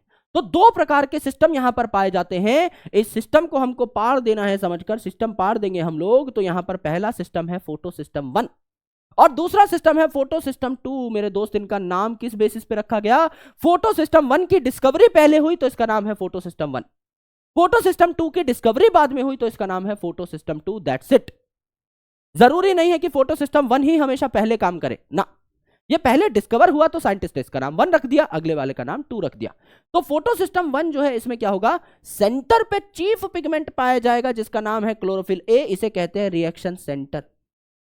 एकदम सेंटर पे क्लोरोफिल ए का मॉलिक्यूल पाया जाएगा जिसको कहा P700 रिएक्शन सेंटर। P700 मतलब 700 नैनोमीटर की लाइट इसको सबसे ज्यादा पसंद है, इसको ये सबसे ज्यादा एब्सॉर्ब करता है। एंड इस रिएक्शन सेंटर के अलावा जितने भी क्लोरोफिल बी है, जेंथोफिल है, कैरोटिनॉइड है और आसपास के प्रोटीन है जो कि लाइट ले लेकर क्लोरोफिल ए को देने की कोशिश कर रहे हैं, अलग अलग वेवलेंथ की लाइट एब्सॉर्ब कर रहे हैं, इन्हें हम क्या कहते हैं, एंटीना मॉलिक्यूल्स। एंटीना का काम होता है अलग अलग सिग्नल्स को कैप्चर करना, या इन्हें कहते हैं लाइट हार्वेस्टिंग मॉलिक्यूल्स, अलग अलग प्रकार की लाइट ला करके क्लोरोफिल ए को देना, बॉस को देना। तो मेरे भाई यहां पर क्या हो जाएगा, लाइट हार्वेस्टिंग कॉम्प्लेक्स या एंटीना इसको कहा जाएगा। करेक्ट, एंटीना इसको कहा जाएगा। इसमें hundreds of pigments and proteins आपको देखने को मिलते हैं, इसे हम क्या कहते हैं, एंटीना मॉलिक्यूल्स कहते हैं। तो सेंटर पे क्लोरोफिल ए, इसके अलावा जितने भी आपके आसपास के और एक्सेसरी पिगमेंट्स हैं और प्रोटीन्स हैं उनको एंटीना मॉलिक्यूल हमने कह दिया। सिमिलरली फोटो सिस्टम 2 जो है इस पे भी सेंटर पे रिएक्शन सेंटर पाया जाएगा, यानी क्लोरोफिल ए मॉलिक्यूल पाया जाएगा, लेकिन इसकी जो एब्जॉर्बेंस कैपेसिटी है वो है 680 नैनोमीटर। तो ये 680 नैनोमीटर में सबसे ज्यादा एब्जॉर्बेंस दिखाएगा, पीक एब्जॉर्प्शन दिखाएगा 680 नैनोमीटर की लाइट की। और इसके आसपास भी 100 पिगमेंट और प्रोटीन्स पाए जाएंगे, इसे भी लाइट हार्वेस्टिंग कॉम्प्लेक्स या एंटीना कॉम्प्लेक्स कहा जाएगा। यानी फर्क क्या है, यहां पर जो रिएक्शन सेंटर है यह है P700 700 नैनोमीटर की लाइट एब्जॉर्ब करेगा, यहां जो रिएक्शन सेंटर है यह है P680 680 नैनोमीटर की लाइट एब्जॉर्ब करेगा। तो फोटो सिस्टम 1 पहले डिस्कवर हुआ है, इसीलिए इसका नाम फोटो सिस्टम 1 है। लेकिन काम कौन करता है पहले, फोटो सिस्टम 2 पहले पार्टिसिपेट करता है आपके प्रोसेस में, आपके लाइट रिएक्शन में। कैसे पार्टिसिपेट करेगा ये आपको 2 मिनट में समझ में आएगा। तो अब क्या है, अब हम समझेंगे लाइट रिएक्शन को। तो लाइट रिएक्शन में 4 स्टेप है मेरे भाई, आराम से समझने की कोशिश करिए, बहुत बेसिक चीज है, एकदम टिप्स पे हो जाएगी।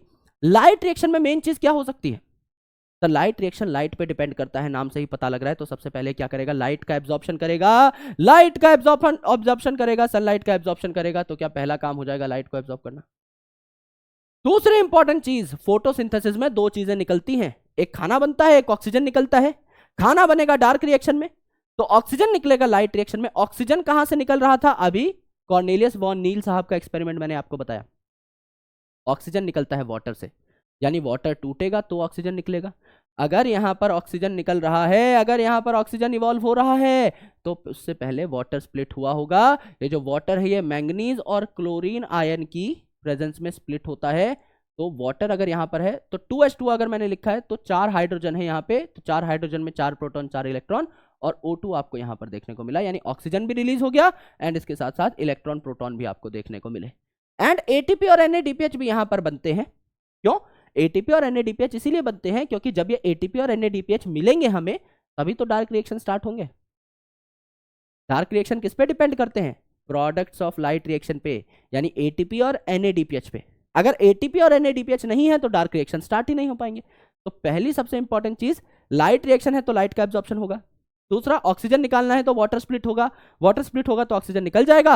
और चौथा आपका ATP और NADPH बनेंगे। सिंपल चारों प्रोसेस याद करने की जरूरत नहीं है। अब यहां देखिए क्या हुआ, ये जो सन महाराज हैं इन्होंने 680 नैनोमीटर की लाइट छोड़ी इस वाले कॉम्प्लेक्स पे, इसे हमने क्या कहा, P680, यानी यहां पर फोटो सिस्टम 2 है। ये जो फोटो सिस्टम 2 है, इस पे अगर लाइट की एनर्जी आई तो लाइट एनर्जी से इलेक्ट्रॉन जो है हायर ऑर्बिट में चला जाएगा, एक्साइटेड स्टेट में चला जाएगा, बिल्कुल। तो यहां से इलेक्ट्रॉन उड़ करके ऊपर हायर ऑर्बिट पे चला गया, इलेक्ट्रॉन एक्सेप्टर के पास।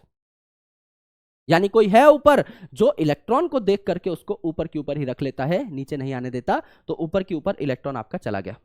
फिर इलेक्ट्रॉन जो है, जैसा हमने रेस्पिरेशन में पढ़ा था, साइटोक्रोम्स पाए जाते हैं as an electron carrier. Iron और कॉपर के मॉलिक्यूल्स पाए जाते हैं एज एन इलेक्ट्रॉन कैरियर। तो यहां पर कई सारे साइटोक्रोम हैं। इस इलेक्ट्रॉन एक्सेप्टर से ये वाला जो है इलेक्ट्रॉन को खींच लेगा, इस पे ज्यादा ताकत है इलेक्ट्रॉन खींचने की। इस वाले से ये वाला इलेक्ट्रॉन खींच लेगा, इस पे ज्यादा ताकत है। इस वाले से ये वाला इलेक्ट्रॉन खींच लेगा, इस पे ज्यादा ताकत है। और फिर इस इलेक्ट्रॉन की एनर्जी कम हो जाएगी तो ये चला जाएगा PS1 पे। यानी फोटो सिस्टम 1 डिस्कवर पहले हुआ था, पार्टिसिपेट बाद में कर रहा है इस रिएक्शन में। जब ये आपके इलेक्ट्रॉन्स मूव कर रहे होते हैं PS2 और PS1 के बीच, तो इस एनर्जी से, इस इलेक्ट्रॉन की मोशन से आपका एटीपी जनरेट होता है, एटीपी बनता है। कैसे बनेगा उसका मैकेनिज्म मैं आपको 2 मिनट में समझाऊंगा, पर एटीपी बनता है। फिर ये जो इलेक्ट्रॉन है, ये वाला इलेक्ट्रॉन जो उड़ा था यहां से, ये वाला इलेक्ट्रॉन यहां आ गया PS1 के पास, और जैसे ही PS1 पे 700 नैनोमीटर की लाइट आई, तो भैया ये इलेक्ट्रॉन फिर से उड़ गया। यानी PS1 पे एक इलेक्ट्रॉन आया और एक इलेक्ट्रॉन यहां से गया, तो इसको कोई नुकसान, कोई फायदा नहीं है। एक इलेक्ट्रॉन आया, एक इलेक्ट्रॉन चला गया, तो इसको कोई नुकसान फायदा नहीं है। ये इलेक्ट्रॉन आगे जाके चला जाता है आपका फेराडॉक्सिन के पास, और फेराडॉक्सिन NADP रिडक्टेज के पास। नाम है फेराडॉक्सिन NADP रिडक्टेज। NADP को रिड्यूस करने वाला NADP रिडक्टेज, तो NADP को रिड्यूस कर देगा, इस पे हाइड्रोजन जोड़ देगा, तो क्या बन जाएगा मेरे भाई आपके पास? NADPH बन जाएगा।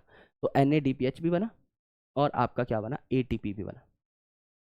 यहां पर देखिए, अब जो इलेक्ट्रॉन PS2 से उड़ा, वो इलेक्ट्रॉन चला गया PS1 पे, और ये इलेक्ट्रॉन आगे चल के चला गया आपका NADPH बनाने। करेक्ट है जी? एकदम करेक्ट है। यानी यही इलेक्ट्रॉन जो यहां से उड़ा था, ये आगे चला गया, वापस लौट करके नहीं आया। यानी ये कोई साइक्लिक प्रोसेस नहीं है, इलेक्ट्रॉन जो उड़ा वो वापस ही नहीं आया। It is a non cyclic process, इसीलिए इसको क्या कहा जाता है? नॉन साइक्लिक फोटोफॉस्फोराइलेशन कहा जाता है। नॉन साइक्लिक क्यों कहा? क्योंकि इलेक्ट्रॉन वापस नहीं आ रहा। फोटोफॉस्फोराइलेशन क्योंकि लाइट एनर्जी यूज हो रही है, तो फोटो शब्द आया। और फॉस्फोराइलेशन यानी एडीपी पे फॉस्फेट ऐड हो रहा है, तो आपका एटीपी बन रहा है, फॉस्फोराइलेशन। इसी को हम जेड स्कीम भी कहते हैं। जेड स्कीम क्यों कहते हैं? आराम से सुनना मेरे भाई। जब सन की एनर्जी आई PS2 पे, तो PS2 जो है इसने अपना इलेक्ट्रॉन उछाल दिया। इलेक्ट्रॉन पे बहुत हाई एनर्जी है। जब ये इलेक्ट्रॉन एक कैरियर से दूसरे पे जाएगा, दूसरे से तीसरे पे जाएगा, तो इसकी एनर्जी कम होती चली जाएगी, कम होती चली जाएगी। फिर दोबारा से आप इसको 700 नैनोमीटर की लाइट देंगे PS1 पे, दोबारा से इलेक्ट्रॉन की एनर्जी बढ़ेगी। फिर ये दोबारा से आपका NADPH बनाने चले जाएगा, फिर से इसकी एनर्जी कम हो जाएगी। यानी अप डाउन ऐसे एनर्जी आपकी बढ़ती रहती है, कम होती रहती है, जब भी इलेक्ट्रॉन को एनर्जी मिलती है।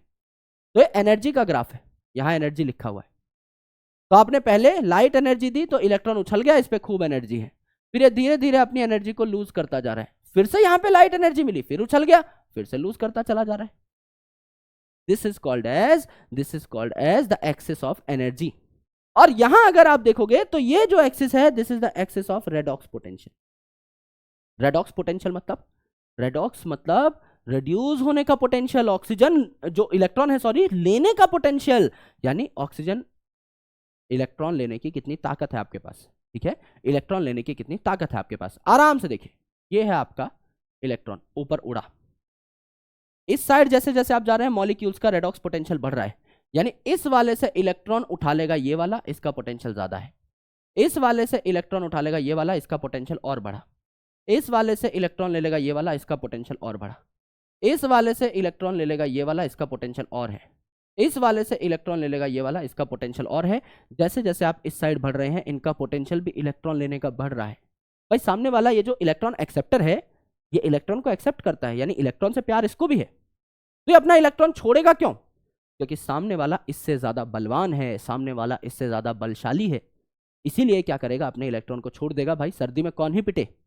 तो ये भी सोचेगा कि हाँ यार, बिना पिटे ही इलेक्ट्रॉन छोड़ दिया जाए, सामने वाला ताकतवर है, उसको इलेक्ट्रॉन दे दो, आगे वो कहीं और दे देगा। हर बाप का एक बाप होता है।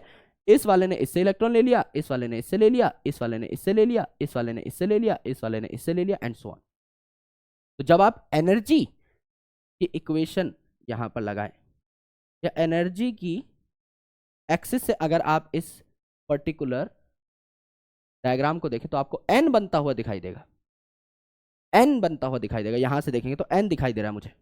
लेकिन जब आप रेडॉक्स पोटेंशियल के स्केल से देखें, तो आपको एक जेड बनता हुआ दिखाई देगा। इसीलिए इसे जेड स्कीम कहा, जेड स्कीम कहा, क्योंकि यहां पर हमें इलेक्ट्रॉन ट्रांसपोर्टर्स के बारे में पढ़ना है। Redox potential is a very important factor for us, ये ज्यादा इंपॉर्टेंट फैक्टर है। तो भैया हम रेडॉक्स पोटेंशियल के स्केल से देखेंगे तो हमें Z बनता हुआ दिखाई देगा। That's why this scheme is called as Z scheme. इसे नॉन साइक्लिक फोटोफॉस्फोराइलेशन कहा जाता है। सर इलेक्ट्रॉन जो PS2 से उड़ा वो तो वापस आया ही नहीं, तो एक लेवल के बाद PS2 भी तो इलेक्ट्रॉन उड़ाने से मना कर देगा? बिल्कुल मना कर देगा। भाई समझ लीजिए PS2 है, इसके पास लाइट एनर्जी आई, इसने इलेक्ट्रॉन उड़ाया खुशी से, हुर्रे इलेक्ट्रॉन उड़ा दिया, मजा आ गया। फिर लाइट आई, फिर इलेक्ट्रॉन उड़ा दिया। अगली बार सोचेगा यार और इलेक्ट्रॉन उड़ाऊंगा तो मेरा स्ट्रक्चर डिस्टॉर्ट हो जाएगा, इलेक्ट्रॉन और प्रोटॉन से ही तो सबका स्ट्रक्चर बना रहता है, यही तो है कंपोनेंट्स एक एटम के, इलेक्ट्रॉन प्रोटॉन न्यूट्रॉन। बेवजह इलेक्ट्रॉन थोड़ी उड़ाते रहोगे तो ये बोलेगा यार मेरे तो काफी इलेक्ट्रॉन उड़ गए, मुझे तो इलेक्ट्रॉन वापस दो। ये बोला भाई आपका इलेक्ट्रॉन तो नहीं है, आपने इस साइड से मुझे इलेक्ट्रॉन दिया, मैंने आगे पहुंचा दिया और वो तो NADPH बनाने में काम आ चुका है, तो आपका इलेक्ट्रॉन तो मेरे पास अब नहीं है।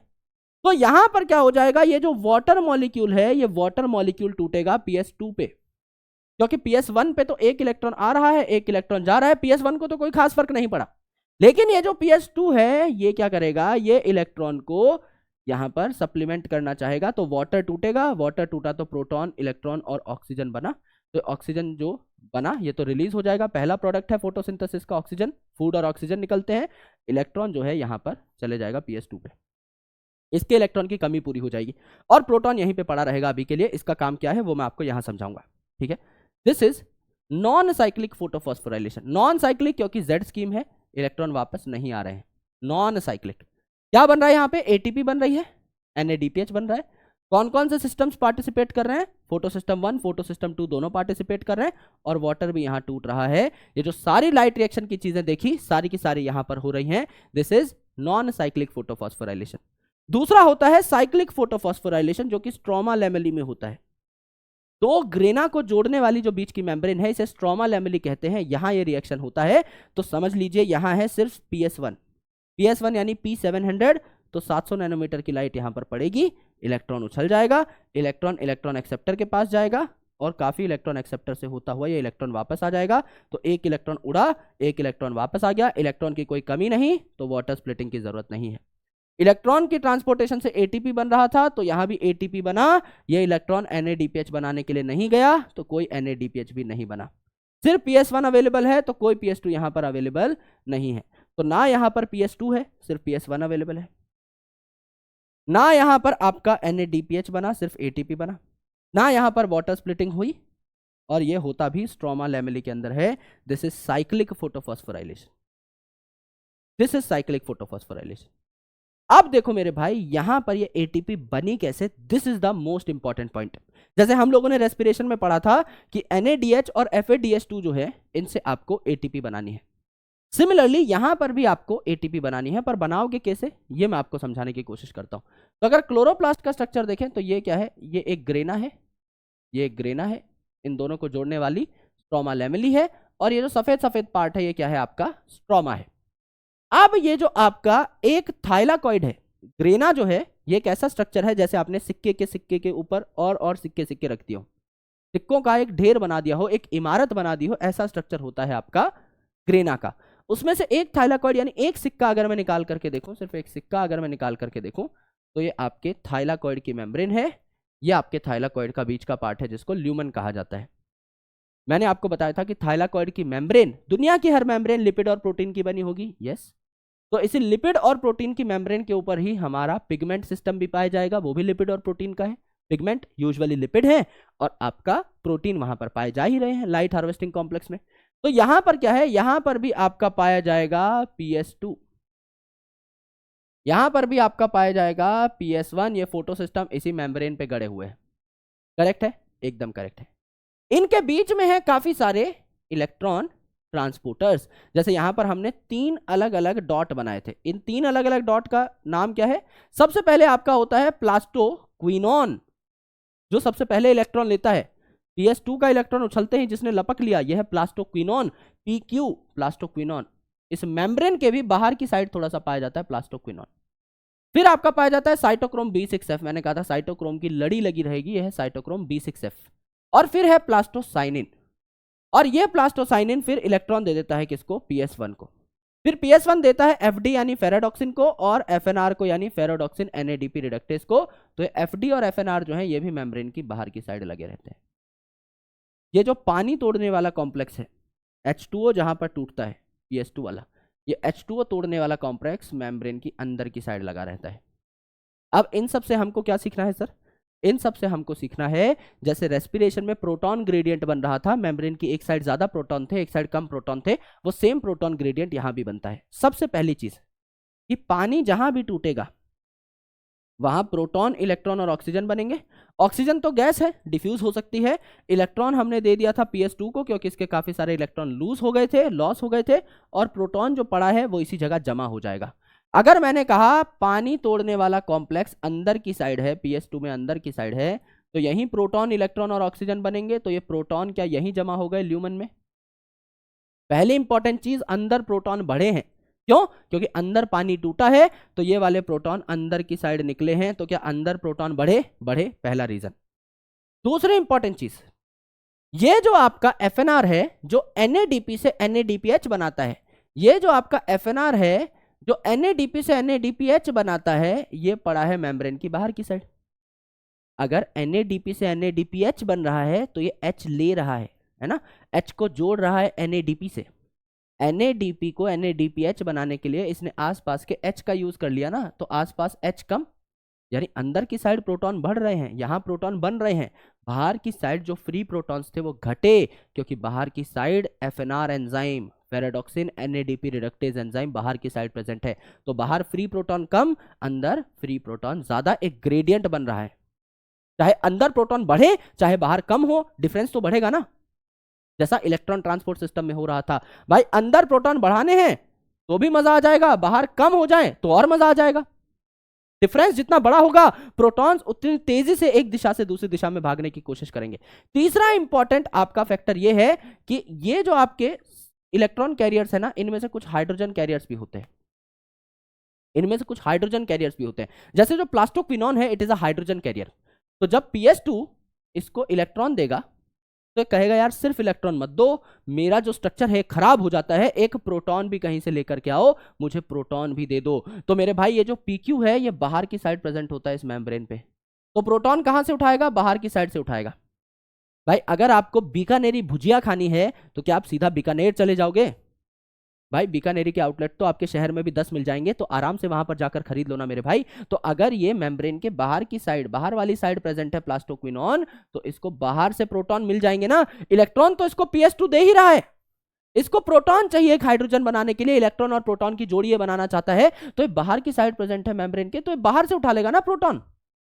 और सिमिलरली अगर मेरे भाई आपको कचरा फेंकना है तो आप अपने आसपास के डस्टबिन में फेंक देंगे ना, अपनी सोसाइटी के डस्टबिन में फेंक देंगे, कचरे वाली गाड़ी में फेंक देंगे जो कि कचरा कलेक्ट करने आती है।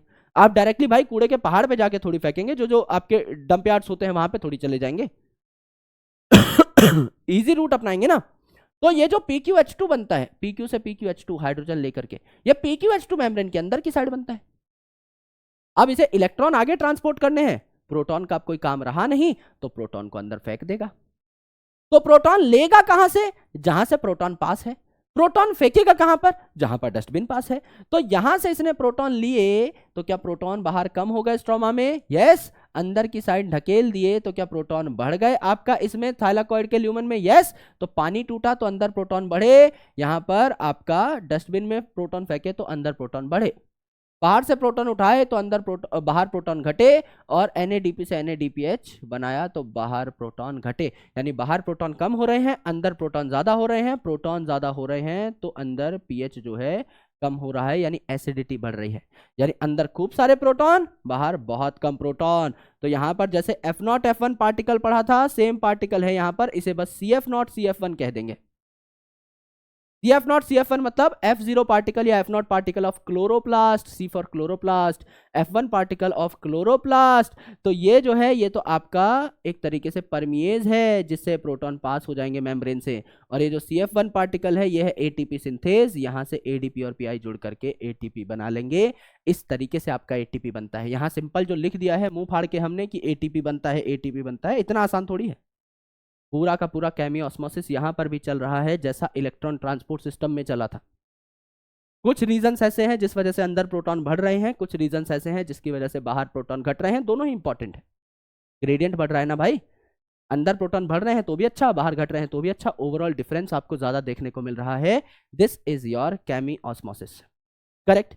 अब देखिए भैया डार्क रिएक्शन, अब आपका ATP बन चुका है, अब आपका NADPH बन चुका है। मैंने बताया था जैसे ही ATP और NADPH बन जाए काम धंधा शुरू, डार्क रिएक्शन शुरू।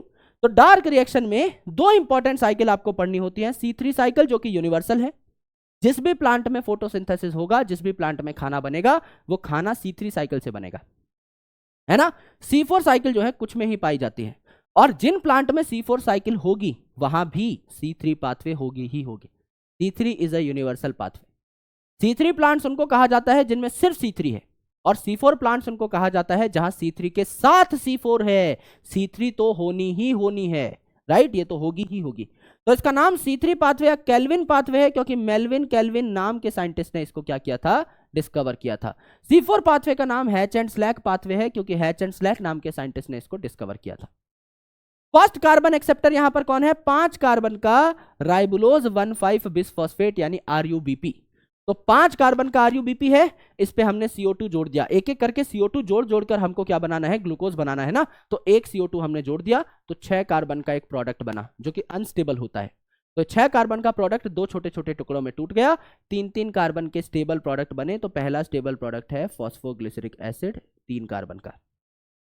और यहां क्या है, फॉस्फोइनॉल पाइरुवेट, जो ग्लाइकोलिसिस में देखा था, फॉस्फोइनॉल पाइरुवेट जिससे पाइरुवेट बनता है, पेप जो कि 3 कार्बन का था, वो जो पेप है ये एक CO2 ले लेता है और 4 कार्बन का पहला प्रोडक्ट बन जाता है ऑक्सैलो एसिटिक एसिड, जो कि हम लोगों ने क्रैब साइकिल में भी देखा था, ये वही प्रोडक्ट है। तो यहां पहला कार्बन एक्सेप्टर 5 कार्बन का है और पहला स्टेबल प्रोडक्ट 3 कार्बन का है। ये कैसे हुआ, पहला जो 6 कार्बन का प्रोडक्ट बना 5 + 1 कार्बन, वो अनस्टेबल था, तो ये 2 स्टेबल प्रोडक्ट में टूट गया। तो पहला स्टेबल प्रोडक्ट 3 कार्बन का था फॉस्फोग्लिसरिक एसिड, और यहां फॉस्फोइनॉल पाइरुवेट 3 कार्बन का था, इस पे 1 कार्बन ऐड किया, तो 4 कार्बन का पहला जो प्रोडक्ट बना वही स्टेबल था, तो 4 कार्बन का ऑक्सैलो एसिटिक एसिड आपको बनता हुआ दिखाई दिया। ये एग्जांपल्स अगर आप देखें, टमाटर, पपाया, ये C3 प्लांट है। मेज, शुगर केन, सॉर्गम ये पूछे जाते हैं, तीनों के तीनों याद कर लेना। मक्का है, शुगर केन है और सॉर्गम है, ये आपके क्या है, C4 प्लांट्स हैं, और इनका ऑप्टिमम टेम्परेचर भी ज्यादा है। ये जो C4 प्लांट है ज्यादा गर्मी झेल सकते हैं, क्यों झेल सकते हैं उसके बारे में मैं आपसे अभी चर्चा करूंगा 2 मिनट बाद। तो दिस इज केल्विन साइकिल और C3 साइकिल। इस केल्विन साइकिल या C3 साइकिल में 3 स्टेप्स हैं। सबसे पहला स्टेप क्या है, ये जो भैया 5 कार्बन का RUBP है, राइबुलोज बिसफॉस्फेट 5 कार्बन का RUBP है, इस पे CO2 ऐड करना है, एक एक करके CO2 ऐड करते रहने हैं। तो पहला स्टेप क्या हो गया, कार्बोक्सिलेशन। कार्बोक्सिलेशन मतलब कार्बन डाइऑक्साइड ऐड करना। तो सबसे इंपॉर्टेंट स्टेप क्या होगा, कार्बोक्सिलेशन। यस सर, पहला स्टेप है। कार्बन डाइऑक्साइड को ही तो ग्लूकोज में कन्वर्ट करना है, तो सबसे पहला काम यह है एटमॉस्फेयर से CO2 लेकर के आओ। तो एटमॉस्फेयर से स्टोमेटा खुला और एटमॉस्फेयर से CO2 आपका लीफ के अंदर आ गया, वो RUBP पे बैठ गया, तो 6 कार्बन का अनस्टेबल प्रोडक्ट बना। अनस्टेबल प्रोडक्ट था तो 2 टुकड़ों में टूट गया, 3-3 कार्बन के फॉस्फोग्लिसरिक एसिड आपका बना। This is your carboxylation. दूसरा जो स्टेप है वो है रिडक्शन। भाई CO2 जो है, यहां पर कार्बन पे 2 ऑक्सीजन है, CO2 तो ये तो बहुत ऑक्सीडाइज्ड है। इसको अगर आपको कार्बोहाइड्रेट में कन्वर्ट करना है तो इस पे हाइड्रोजन लगाने हैं, यानी इसको रिड्यूस करना है। तो दूसरी इंपॉर्टेंट चीज है रिडक्शन। रिडक्शन में क्या होता है, एक कार्बन जो आपने लिया है एटमॉस्फेयर से, इसको रिड्यूस करने के लिए 2 ATP और 2 NADPH लगाने पड़ते हैं, जो आपने लाइट रिएक्शन में बनाए थे। इसे कहते हैं रिडक्शन। तो यहां बन जाएगा ट्रायोज फॉस्फेट। ट्रायोज फॉस्फेट बने थे ग्लाइकोलिसिस में, अगर आपको याद हो तो। DHAP और PGL ये वही ट्रायोस फॉस्फेट है। ये जो ट्रायोस फॉस्फेट है आगे चल के आपका उल्टी साइकिल चला करके ग्लूकोज, सुक्रोज या स्टार्च बना सकता है। यानी ये जो आपका 1 कार्बन आपने यहां पर लगाया था, ये आपका 1 कार्बन जो है ये ग्लूकोज बनाने चला गया। फिर दूसरी साइकिल होगी, दूसरा कार्बन आएगा, यहां 2 कार्बन इकट्ठे हो जाएंगे। तीसरी साइकिल, तीसरा कार्बन आएगा, 3 कार्बन इकट्ठे हो जाएंगे। चौथी साइकिल 4 कार्बन इकट्ठे, पांचवी साइकिल 5 कार्बन इकट्ठे, छठी साइकिल 6 कार्बन इकट्ठे। यानी 6 बार जब आप इस चक्की को चलाएंगे तो एक एक करके 6 कार्बन मॉलिक्यूल्स आपके यहां पर आ जाएंगे, एक ग्लूकोज बन जाएगा। 12 बार चलाएंगे 12 कार्बन आ जाएंगे, एक सुक्रोज बन जाएगा। 1000 बार चलाएंगे 1000 मॉलिक्यूल्स आ जाएंगे CO2 के, तो 1000 कार्बन का कार्बोहाइड्रेट तैयार हो जाएगा। तो आप सिर्फ अभी 1 कार्बन की बात कर रहे हैं, 1 कार्बन की बात कर रहे हैं, ठीक है। रिडक्शन हुई। फिर क्या हुआ भाई, CO2 तो आपने यहां भेज दिया सुक्रोज, स्टार्च या ग्लूकोज बनाने के लिए। बचे हुए जो 5 कार्बन थे RUBP, इसको वापस भेज दो दोबारा CO2 के साथ बाइंड करने के लिए। तो it is called as regeneration. RUBP को रीजनरेट करो। इस रीजनरेशन में 1 ATP और लगता है। यानी टोटल 3 स्टेप है। सबसे पहले कार्बन डाइऑक्साइड ऐड करो RUBP पे, तो आपका 6 कार्बन का अनस्टेबल प्रोडक्ट बना, 3-3 कार्बन के स्टेबल प्रोडक्ट में टूट गया। This is carboxylation. कोई एनर्जी यहां नहीं लगती। इस 3 कार्बन के स्टेबल प्रोडक्ट को हम लोग क्या करेंगे, हम लोग आगे कन्वर्ट करेंगे इनटू ग्लूकोज, यानी इसको रिड्यूस करेंगे। रिडक्शन में 1 कार्बन के लिए 2 ATP और 2 NADPH लगते हैं।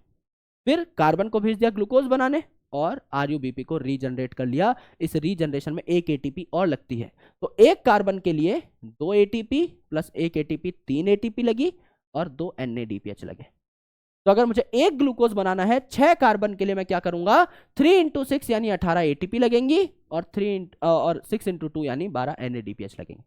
अगर कोई पूछे मुझे 10 कार्बन जोड़ने हैं आपस में, 10 कार्बन जोड़ने हैं, तो 10 × 3 यानी 30 ATP लगेंगी और 10 × 2 यानी 20 आपके क्या लगेंगे, NADPH लगेंगे। 30 और 20 3:2 में रहेंगे।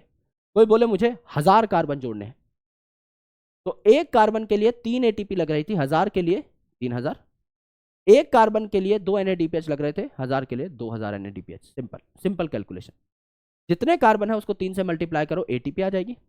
तो यहाँ पे ATP है, यहाँ पे, और जितने कार्बन है उसको 2 से मल्टीप्लाई करो, NADPH आ जाएगा। This is your complete Calvin cycle, complete C3 pathway. Correct. अब देखिए हैच एंड स्लैग पाथवे या C4 पाथवे, तो यहां पर एक स्पेशल एनाटॉमी पाई जाती है। ये जो आपके C4 प्लांट है इनमें स्पेशल स्ट्रक्चर्स पाए जाते हैं। कैसे? यहां पर देखिए, अगर ये लीफ है एक C4 प्लांट की, तो ये है ऊपर वाली एपिडर्मिस, यहां स्टोमेटा, नीचे वाली एपिडर्मिस, यहां स्टोमेटा। करेक्ट, एकदम सही। अब यहां पर देखिए, यहां पर पाए जाएंगे गोल मटोल मीजोफिल सेल्स। यहां पर सिर्फ आपके मीजोफिल सेल्स ही थे जो कि यूजुअली लीफ में पाए जाते हैं। यहां है मीजोफिल सेल, गोल मटोल, राउंड या ओवल, जिनमें क्लोरोप्लास्ट पाए जाते हैं। और यहां है इस वस्कुलर बंडल को कनेक्ट करने वाले बंडल शीथ सेल। यहां है इस वस्कुलर बंडल को कनेक्ट करने वाले बंडल शीथ सेल। मैंने आपको बताया था बंडल शीथ क्या है एनाटॉमी में, जो वस्कुलर बंडल को कोट करें, शीथ प्रोवाइड करें, they are bundle sheath cells. तो ये हो गए बंडल शीथ सेल। अगर ये बंडल शीथ सेल हैं तो पहली बात तो मैंने इनके 2 लेयर बनाए हैं, तो ये मल्टीपल लेयर हो जाएंगे। या पहली बात ये है कि यहाँ ये मल्टीपल लेयर हो जाएंगे। दूसरा, जैसे मैंने मीजोफिल सेल में कई छोटे छोटे क्लोरोप्लास्ट दिखाए हैं, बंडल शीथ सेल में भी क्लोरोप्लास्ट दिखाए हैं, इनमें भी काफी क्लोरोप्लास्ट होंगे। तीसरा, इनके बीच में बिल्कुल भी गैप नहीं है। मीजोफिल सेल के बीच में तो गैप था, यहां बिल्कुल भी गैप नहीं है, यानी दे आर टाइटली पैक्ड। तो they are impervious to gaseous exchange, यानी ना गैसेस इसके अंदर आ सकती हैं, ना गैसेस इससे बाहर जा सकती हैं। तो ये जो मीजोफिल सेल है और बंडल शीथ सेल है, इनके बीच में एक क्लोज्ड क्या बन गई, आपकी एरिना बन गया, क्लोज्ड लोकेलिटी बन गई, जिससे ना गैसेस अंदर आ सकती हैं, ना गैसेस बाहर जा सकती हैं। सर इसका क्या पर्पस है, ये मुझे समझाइए। तो मैं आपको जब समझाऊंगा तो आपका दिमाग फट जाएगा कि C4 कितने स्मार्ट प्लांट्स होते हैं। आराम से देखिए, ये आपकी C4 पाथवे है, इसका एक स्ट्रक्चर है, इसका एक डायग्राम है। ऊपर मैंने बना रखा है मीजोफिल सेल, समझ लीजिए ये एक मीजोफिल सेल है, और इस मीजोफिल सेल के पास वाला बंडल शीथ सेल जो इससे कनेक्टेड है, ये मैंने बना रखा है। तो this is mesophyll cell, this is bundle sheath cell. अब जो प्लांट सेल होते हैं आपस में इनका साइटोप्लाज्म कनेक्ट हो सकता है with the help of plasmodesmata. इनकी सेल मेम्ब्रेन और सेल वॉल के बीच से एक पाइप जा सकती है जो कि इन दोनों सेल के साइटोप्लाज्म को कनेक्ट कर देती है। इसे हम क्या कहते हैं, प्लाज्मोडेस्माटा कहते हैं। तो यहां प्लाज्मोडेस्माटा बना हुआ है। अब देखिए क्या हुआ, ये जो आपका मीजोफिल सेल है और ये जो आपका बंडल शीथ सेल है, इनमें क्या क्या होता है आराम से सुनिए। मैंने कहा कि यहां पर प्राइमरी कार्बन एक्सेप्टर कौन था, पेप। तो 3 कार्बन का हमारे पास है पेप, और इस पे आ गया एक कार्बन डाइऑक्साइड बाहर से। हमने बाहर से क्या ले लिया, एटमॉस्फेरिक CO2 को अंदर ले लिया। तो 3 कार्बन पेप के, एक CO2 हमने अंदर ले लिया। क्या बन गया, 4 कार्बन का पहला आपका मॉलिक्यूल बन गया, पहला स्टेबल मॉलिक्यूल बन गया। कौन सा था, ऑक्सैलोएसिटिक एसिड था। सर एकदम सही बात है, ऑक्सैलोएसिटिक एसिड बन गया। अब ये जो 4 कार्बन का ऑक्सैलोएसिटिक एसिड है, इसको इजीली ट्रांसपोर्ट करने के लिए, इसको बंडल शीथ सेल में भेजने के लिए, इजीली ट्रांसपोर्ट करने के लिए हमने इसे मैलिक एसिड या एस्पार्टिक एसिड में कन्वर्ट कर दिया। एक शटल होता है मैलेट एस्पार्टेट शटल, जिससे आप आसानी से चीजों को ट्रांसपोर्ट कर सकते हो फ्री में। तो मैलिक एसिड या एस्पार्टिक एसिड की फॉर्मेट में जब आप चीजों को ट्रांसपोर्ट करते हो तो खर्चा नहीं आता और इजीली चीजें ट्रांसपोर्ट भी हो जाती हैं। तो मैलिक एसिड या एस्पार्टिक एसिड भी 4 कार्बन के होते हैं, ऑक्सैलोएसिटिक एसिड भी 4 कार्बन का होता है। ठीक है, तो ये 4 कार्बन के एसिड यहां पहुंच गए। अब मैंने C4 एसिड को पहुंचाया है आपका बंडल शीथ सेल में, मैंने CO2 को नहीं पहुंचाया। मैंने क्या बताया, ये इतने टाइटली पैक्ड होते हैं सेल्स कि इनमें ना कोई गैस अंदर आ सकती है, ना कोई गैस बाहर जा सकती है। क्या मैंने यहाँ गैस अंदर डाली है, नहीं सर, मैंने एसिड को अंदर भेजा है। It's a proper acid molecule, मैंने एसिड को अंदर भेजा है, मैंने गैस को अंदर नहीं भेजा। तो मैंने कोई रूल ब्रेक नहीं किया है। अब मैंने क्या किया, ये जो C4 एसिड था इसको तोड़ लिया, यहाँ पर यहाँ पर C4 एसिड बनाया था ना 3 कार्बन के पेप और एक CO2 को जोड़ करके, इसको मैंने तोड़ लिया, 3 कार्बन का पेप जो है ये वापस चला गया, ये वापस चला गया, यहाँ पर रीजनरेट हो गया 3 कार्बन का पेप। तो और ये जो CO2 मैंने पकड़ा था ये C4 एसिड टूटा तो 3 कार्बन का पेप वापस, ये जो CO2 था ये यहाँ पर रह गया, इस बंडल शीट सेल में रह गया। अब मैंने बताया कि ना कोई गैस अंदर आ सकती है, तो अंदर तो मैंने एसिड भेजा था, और ना कोई गैस बाहर जा सकती है। अब यहां पर CO2 अगर फ्रीली गैस के फॉर्मेट में भी प्रेजेंट है तो ये बाहर थोड़ी जा सकता है, गैस को अंदर बाहर थोड़ी होने देगी। ये कॉम्प्लेक्स अरेंजमेंट, इसको क्रायंस एनाटॉमी कहा जाता है। बहुत स्पेसिफिक अरेंजमेंट है, बहुत दिमागदार होता है प्लांट। ना गैसेस को अंदर आने की इजाजत थी तो ना मैंने गैस अंदर ली, मैंने तो एसिड अंदर लिया है, और गैस बाहर जा नहीं सकती। अंदर लाने के बाद अगर आप CO2 को फ्रीली यहां पर रख भी लेते हैं तो ये खुद से बाहर नहीं जा सकता, यानी अंदर CO2 कैद हो गया। एक बार मैंने जो CO2 ले लिया एटमॉस्फेयर से और उसको बंडल शीट में भेज दिया तो ये कैद हो गया। तो यहीं की यहीं मैं क्या करा दूंगा भैया, ये वाला जो प्रोसेस था CO2 को अंदर भेजने के बाद इसे RUBP से कनेक्ट करा दूंगा CO2 को, और बढ़िया तरीके से सुक्रोज स्टार्च बना दूंगा, यानी एज इट इज ये सारा का सारा प्रोसेस यहां पर हो जाएगा। तो ऊपर की साइड अगर आप देखें तो मेसोफिल सेल में पेप्केज एंजाइम प्रेजेंट है, फॉस्फोइनॉल पायरुवेट को कार्बोक्सिलेट कराने वाला, उस पे CO2 ऐड कराने वाला पेप कार्बोक्सिलेज एंजाइम प्रेजेंट है। रुबिस्को यहां नहीं प्रेजेंट, यानी कि आपका ये जो RUBP कार्बोक्सिलेज है, रुबिस्को जो है ना, 2 प्रकार की एक्टिविटी होती है रुबिस्को की। इसका फुल फॉर्म क्या है? Ribulose bisphosphate carboxylase oxygenase. ये कार्बन डाइऑक्साइड के साथ भी रिएक्ट कर सकता है, ऑक्सीजन के साथ भी। तो यहां आपको कार्बन डाइऑक्साइड अटैच कराना था तो ये कार्बोक्सिलेज की तरह अटैक कर रहा था, RUBP कार्बोक्सिलेज इसे कह रहे थे। अगर ऑक्सीजन प्रेजेंट होता तो ऑक्सीजनेज की तरह बिहेव करता। तो यहां पर देखिए मेसोफिल सेल में सिर्फ पेप्केज है तो सिर्फ 4 कार्बन का एसिड बना, रुबिस्को नहीं है तो कोई C3 साइकिल नहीं हुई। यहां पर पेप्केज नहीं है, कोई पेप का लेना देना नहीं हुआ।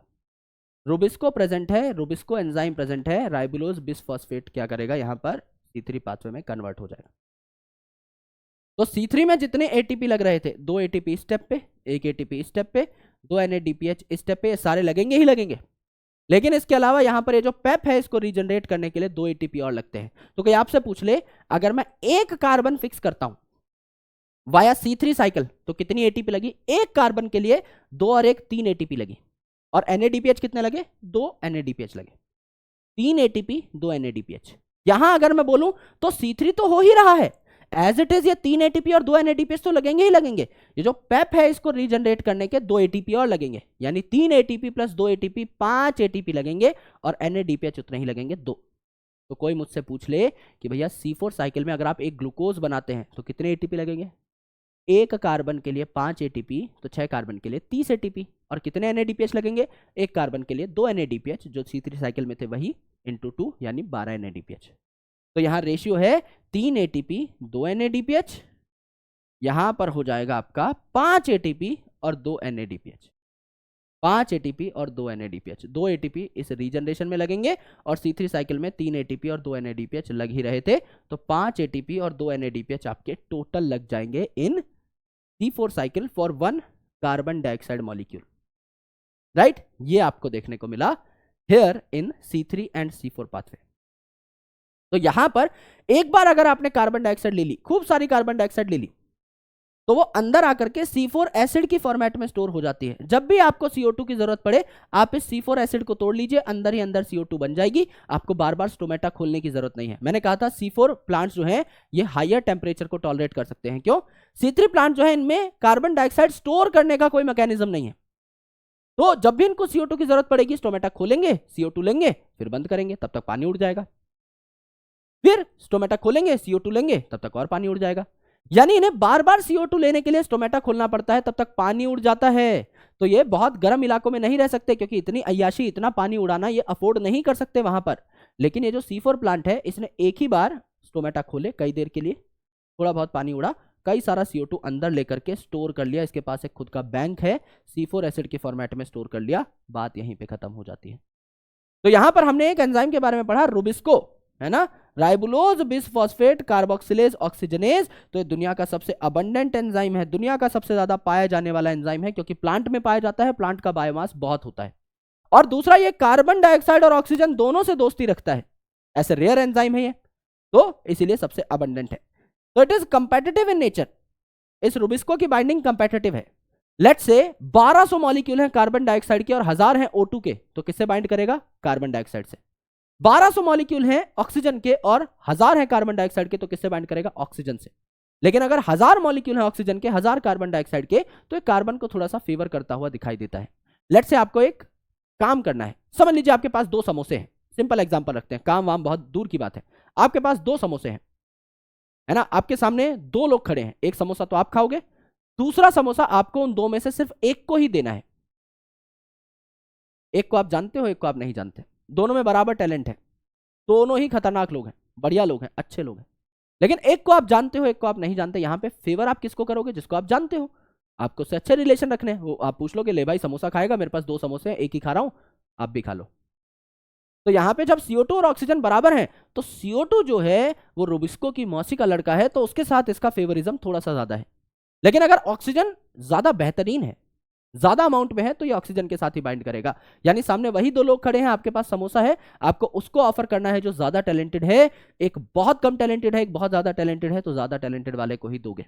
अगर दोनों बराबर टैलेंटेड है तो आप उसको दोगे जिसके साथ आपका लेना देना है, जिसको आप जानते हो। तो उस टाइम पर जब CO2 और O2 इक्वल है, उस टाइम पर ये किसके साथ बाइंड करेगा? CO2 के साथ बाइंड करना प्रेफर करेगा। ठीक है, तो एक प्रोसेस है जिसको हम फोटो रेस्पिरेशन कहते हैं या C2 पाथवे कहते हैं। फोटो रेस्पिरेशन, रेस्पिरेशन क्या था? रेस्पिरेशन मतलब अब आप ऑक्सीजन को यूज कर रहे हैं, जैसे ग्लूकोज को हम ऑक्सीजन की प्रेजेंस में तोड़ रहे थे, दैट वाज आल्सो रेस्पिरेशन। तो यहां पर फोटो रेस्पिरेशन, लाइट की एनर्जी को यूज करके आप क्या कर रहे हैं? रेस्पायर कर रहे हैं, यानी ऑक्सीजन का इस्तेमाल कर रहे हैं। इसे C2 पाथवे कहते हैं, क्योंकि C3 पाथवे भी नाम ले लिया गया है, C4 पाथवे भी नाम ले लिया गया है। यहां 2 कार्बन की एक चीज बनती है, इसे C2 पाथवे कहा गया। तो जब ऑक्सीजन ज्यादा रहता है तो रेस्पिरेशन स्टार्ट हो जाती है। तो CO2 और O2 में से अगर ऑक्सीजन ज्यादा है तो रुबिस्को अब ऑक्सीजनेज एक्टिविटी दिखाएगा। तो 5 कार्बन का RuBP है और आसपास ऑक्सीजन है, कोई CO2 नहीं है। तो पहले 5 कार्बन का RuBP और एक CO2 था, तो 6 कार्बन का अनस्टेबल प्रोडक्ट बना, 3-3 कार्बन के टुकड़ों में ये टूट गया। ये प्रोसेस था स्टैंडर्ड प्रोसेस। लेकिन अब 5 कार्बन का RuBP है और CO2 नहीं है, इसके आसपास O2 है, कोई कार्बन नहीं है, तो 5 ही कार्बन है, तो ये 2 टुकड़ों में टूट जाएंगे, एक 3 कार्बन का टुकड़ा, एक 2 कार्बन का टुकड़ा। ये जो 2 कार्बन का टुकड़ा है इसे फॉस्फोग्लाइकोलेट कहते हैं, इसीलिए C2 पाथवे कहा, C2 पाथवे कहा, फॉस्फोग्लाइकोलेट। C3 पाथवे में पहला स्टेबल प्रोडक्ट 3 कार्बन का था, है ना। C4 पाथवे में पहला स्टेबल प्रोडक्ट 4 कार्बन का था, यहां पर 2 कार्बन का प्रोडक्ट बन रहा है, फॉस्फोग्लाइकोलेट। ये एक लॉस प्रोसेस है फोटो रेस्पिरेशन, क्योंकि ना इसमें कोई ATP बनती है, ना कोई NADPH बनता है। CO2 आपको फिक्स करना है प्लांट में, है ना, पर यहां पे CO2 फिक्स नहीं होता, उल्टा आप रिलीज करवा देते हो CO2 को, तो ये तो सारे ही उल्टे काम कर रहा है, तो it is a loss process. तो कहा जाता है जिन प्लांट में C2 पाथवे होती है वो कम प्रोडक्टिव होते हैं। तो C3 प्लांट जो होते हैं वो कम प्रोडक्टिव माने जाते हैं, उनमें फोटो रेस्पिरेशन भी होती है। C4 प्लांट ज्यादा बेहतरीन माने जाते हैं, उनमें लॉस नहीं होता, उनमें फोटो रेस्पिरेशन नहीं होता। फोटो रेस्पिरेशन में कौन कौन सी ऑर्गेनेल्स पार्टिसिपेट करती हैं? सबसे पहले हम चैप्टर पढ़ रहे हैं, कौन सा? हम सबसे पहले जो चैप्टर पढ़ रहे हैं इसका नाम देखो, फोटोसिंथेसिस, जो कहां होती है? क्लोरोप्लास्ट में। तो सबसे पहले पार्टिसिपेट करेगा क्लोरोप्लास्ट, फिर पेरोक्सिसोम एंड माइटोकॉन्ड्रिया। PCM याद करो, तो C तो हमने सबसे पहले ले लिया चैप्टर के नाम के हिसाब से, फिर बचा PM यानी कि पेरोक्सिसोम एंड माइटोकॉन्ड्रिया। 3 ऑर्गेनेल यहां पर काम करते हैं। अब factor affecting the rate of photosynthesis, rate किसे कहते हैं? रेट मतलब कितने टाइम में कितनी फोटोसिंथेसिस हो रही है। रेट मतलब anything upon time is rate, है ना। आप चल रहे हो, सिंपल चल रहे हो, कोई रेट नहीं है। आप 1 घंटे में कितना चले, दैट बिकम्स रेट। यानी अब स्पीड पे बात आ गई है कि आप कितनी जल्दी कोई चीज कर पा रहे हैं, दैट इज रेट। तो फैक्टर जो है ये इंटरनल फैक्टर भी हो सकते हैं, प्लांट के अंदर के फैक्टर, और एक्सटर्नल फैक्टर भी हो सकते हैं। यूजुअली आपको एक्सटर्नल फैक्टर पे बात करनी होती है, पर इंटरनल भी हम देख लेते हैं। तो इंटरनल में होते हैं आपके जेनेटिक प्रीडिस्पोजिशन और ग्रोथ पोटेंशियल। भाई एक प्लांट है जिसका जेनेटिक कंडीशन ही ऐसा है कि इसमें घने घने पत्ते होंगे तो ज्यादा फोटोसिंथेसिस करेगा, और जेनेटिक ही ऐसा है कि भाई कम कम पत्ते होंगे तो इसकी ईल्ड वैसे ही कम होगी, राइट। तो ग्रोथ पोटेंशियल इस वाले प्लांट का ज्यादा है, ज्यादा फोटोसिंथेसिस करेगा। इस वाले प्लांट में पत्ते ही कम है तो कम फोटोसिंथेसिस करेगा। दूसरी इंपॉर्टेंट चीज, इंटरनल CO2 कंसंट्रेशन। पेड़ जो है उसकी पत्तियां जो है उसके अंदर कितना CO2 है। तो C3 प्लांट में तो जब भी CO2 लेना होता है तो आपको स्टोमेटा खोलने पड़ेंगे। C4 प्लांट में आप CO2 को स्टोर कर सकते हो, आप C4 एसिड बना रहे थे। जब भी जरूरत पड़े तो C4 एसिड को फॉस्फोइनॉल पायरुवेट और CO2 में तोड़ लो, तो इंटरनल CO2 कंसंट्रेशन जो है ये C4 प्लांट की ज्यादा होती है। देयरफॉर C4 प्लांट जो है स्टोर कर सकते हैं CO2 को in the format of C4 acid, तो ये ज्यादा प्रोडक्टिव होते हैं, राइट। फिर number, size, age and orientation of leaf, chloroplast या मेसोफिल सेल। लीफ के फॉर्मेट में समझते हैं, नंबर ऑफ लीफ ज्यादा, फोटोसिंथेसिस ज्यादा, साइज ऑफ पत्ती बड़ी तो ज्यादा लाइट आएगी, ज्यादा उस पर क्लोरोप्लास्ट प्रेजेंट होंगे, बढ़िया। एज, बहुत छोटी अगर पत्ती है, यंग है तो छोटी होगी, बहुत बूढ़ी अगर पत्ती है तो कमजोर होगी, अडल्ट जो होगी सबसे ज्यादा फोटोसिंथेसिस करेगी।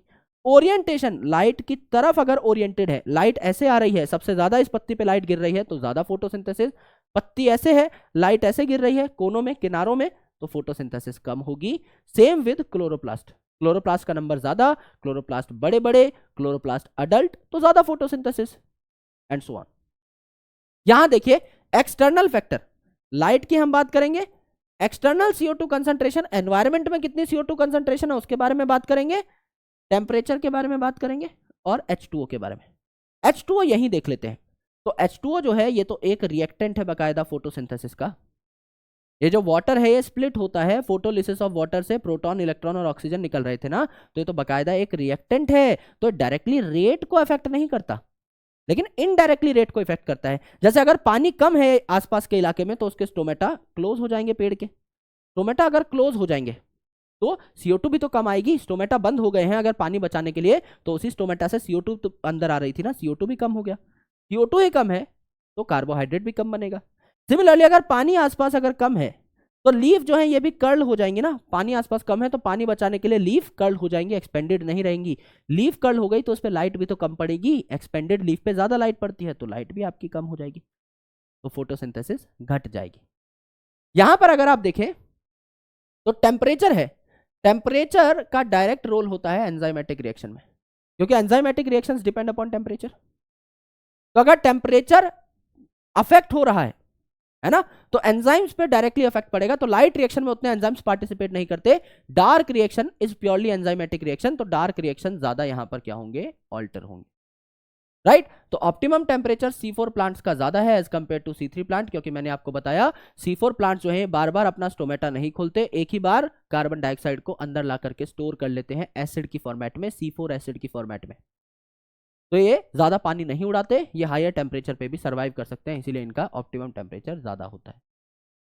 लाइट देखिए, अब लाइट में अलग अलग फैक्टर हैं, जैसे पहला लाइट की क्वालिटी, तो लाइट की क्वालिटी में आपको पता है कि पार रीजन की लाइट आपको चाहिए होती है, पार मतलब फोटोसिंथेटिकली एक्टिव रेडिएशन, ऐसी रेडिएशन जिसपे फोटोसिंथेसिस होती है, तो आपको विजिबल रीजन की लाइट चाहिए रहती है 400 से 700 नैनोमीटर के आसपास, 400 से 800 नैनोमीटर भी आप बोल सकते हो, यानी विजिबल रेंज की लाइट चाहिए, तो क्वालिटी मैटर करती है, कोई भी लाइट नहीं दे दोगे अड़ंग सड़ंग, विजिबल रीजन की लाइट चाहिए। दूसरा ड्यूरेशन, ड्यूरेशन जो है रेट को इंपैक्ट नहीं करती। अब ये पॉइंट बहुत इंपॉर्टेंट है और बच्चे समझ नहीं पाते, आराम से सुनना। मैं कह रहा हूं 1 घंटे सनलाइट आई तो 1 kg खाना बना, 2 घंटे सनलाइट आएगी तो कितना खाना बनेगा सर, 2 kg, 3 घंटे लाइट आई तो कितना खाना बनेगा सर, 3 kg, 4 घंटे लाइट आई तो कितना खाना बनेगा सर, 4 kg। समझ लीजिए लाइट की इंटेंसिटी सेम है, हर बार लाइट की ड्यूरेशन आप बढ़ा रहे हैं, 1 घंटे में 1 kg, 2 घंटे में 2 kg, 3 घंटे में 3 kg, 4 घंटे में 4 kg। रेट कहां बढ़ा, स्पीड कहां बढ़ी, हर घंटे में बराबर ही तो खाना बना, हर घंटे में 1 kg ही तो खाना बना। अगर टाइम के साथ साथ बढ़ता जाता है खाना, हर घंटे ज्यादा खाना बन रहा है, उसे रेट कहते हैं ना, रेट का मतलब स्पीड। तो भाई खाना ज्यादा बन रहा है, क्वांटिटी ज्यादा बन रही है, रेट तो उतना ही है। 1 घंटे में 1 kg बन रहा था, 5 घंटे में 5 kg बना, तो 1 घंटे में 1 kg का ही तो रेट निकला, तो रेट थोड़ी इंपैक्ट हो जाएगा मेरे भाई इससे। ज्यादा ड्यूरेशन दोगे तो ज्यादा खाना बनेगा, रेट विल बी सेम, तो rate is not impacted by duration. दूसरा इंटेंसिटी, इंटेंसिटी देखिए, धीरे धीरे जब आपकी भीनी भीनी सी इंटेंसिटी बढ़ रही होती है तो धीरे धीरे आपका जो फोटोसिंथेसिस है वो बढ़ता है, धीरे धीरे इंटेंसिटी बढ़ रही है तो फोटोसिंथेसिस बढ़ेगा। एक बार जब इंटेंसिटी मैक्सिमम हो जाती है उसके बाद भैया नहीं बढ़ेगा, इंटेंसिटी मैक्सिमम हो गई नहीं बढ़ेगा, उससे ज्यादा इंटेंसिटी आप दोगे तो फोटो ऑक्सीडेशन हो जाएगा, आपके क्लोरोफिल का स्ट्रक्चर डिस्टॉर्ट होने लग जाएगा, उल्टा रेट गिर जाएगा।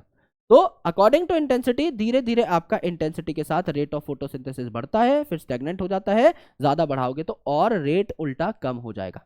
यहां पर एक रूल इंपॉर्टेंट है जिसे कहते हैं ब्लैकमैन्स रूल या ब्लैकमैन्स लॉ ऑफ लिमिटिंग रिएजेंट। क्या कहा जाता है, अगर एक रिएक्शन को मल्टीपल फैक्टर्स अफेक्ट करते हैं तो सबसे ज्यादा वो इफेक्ट करेगा जिसकी क्वांटिटी मिनिमम है। इसी को हम लोग केमिस्ट्री में क्या कहते हैं, रेट डिटरमाइनिंग स्टेप, आपने पढ़ा होगा। समझ लीजिए आपकी पूरी फैमिली जो है एक फंक्शन में जा रही है, एक शादी में जा रही है।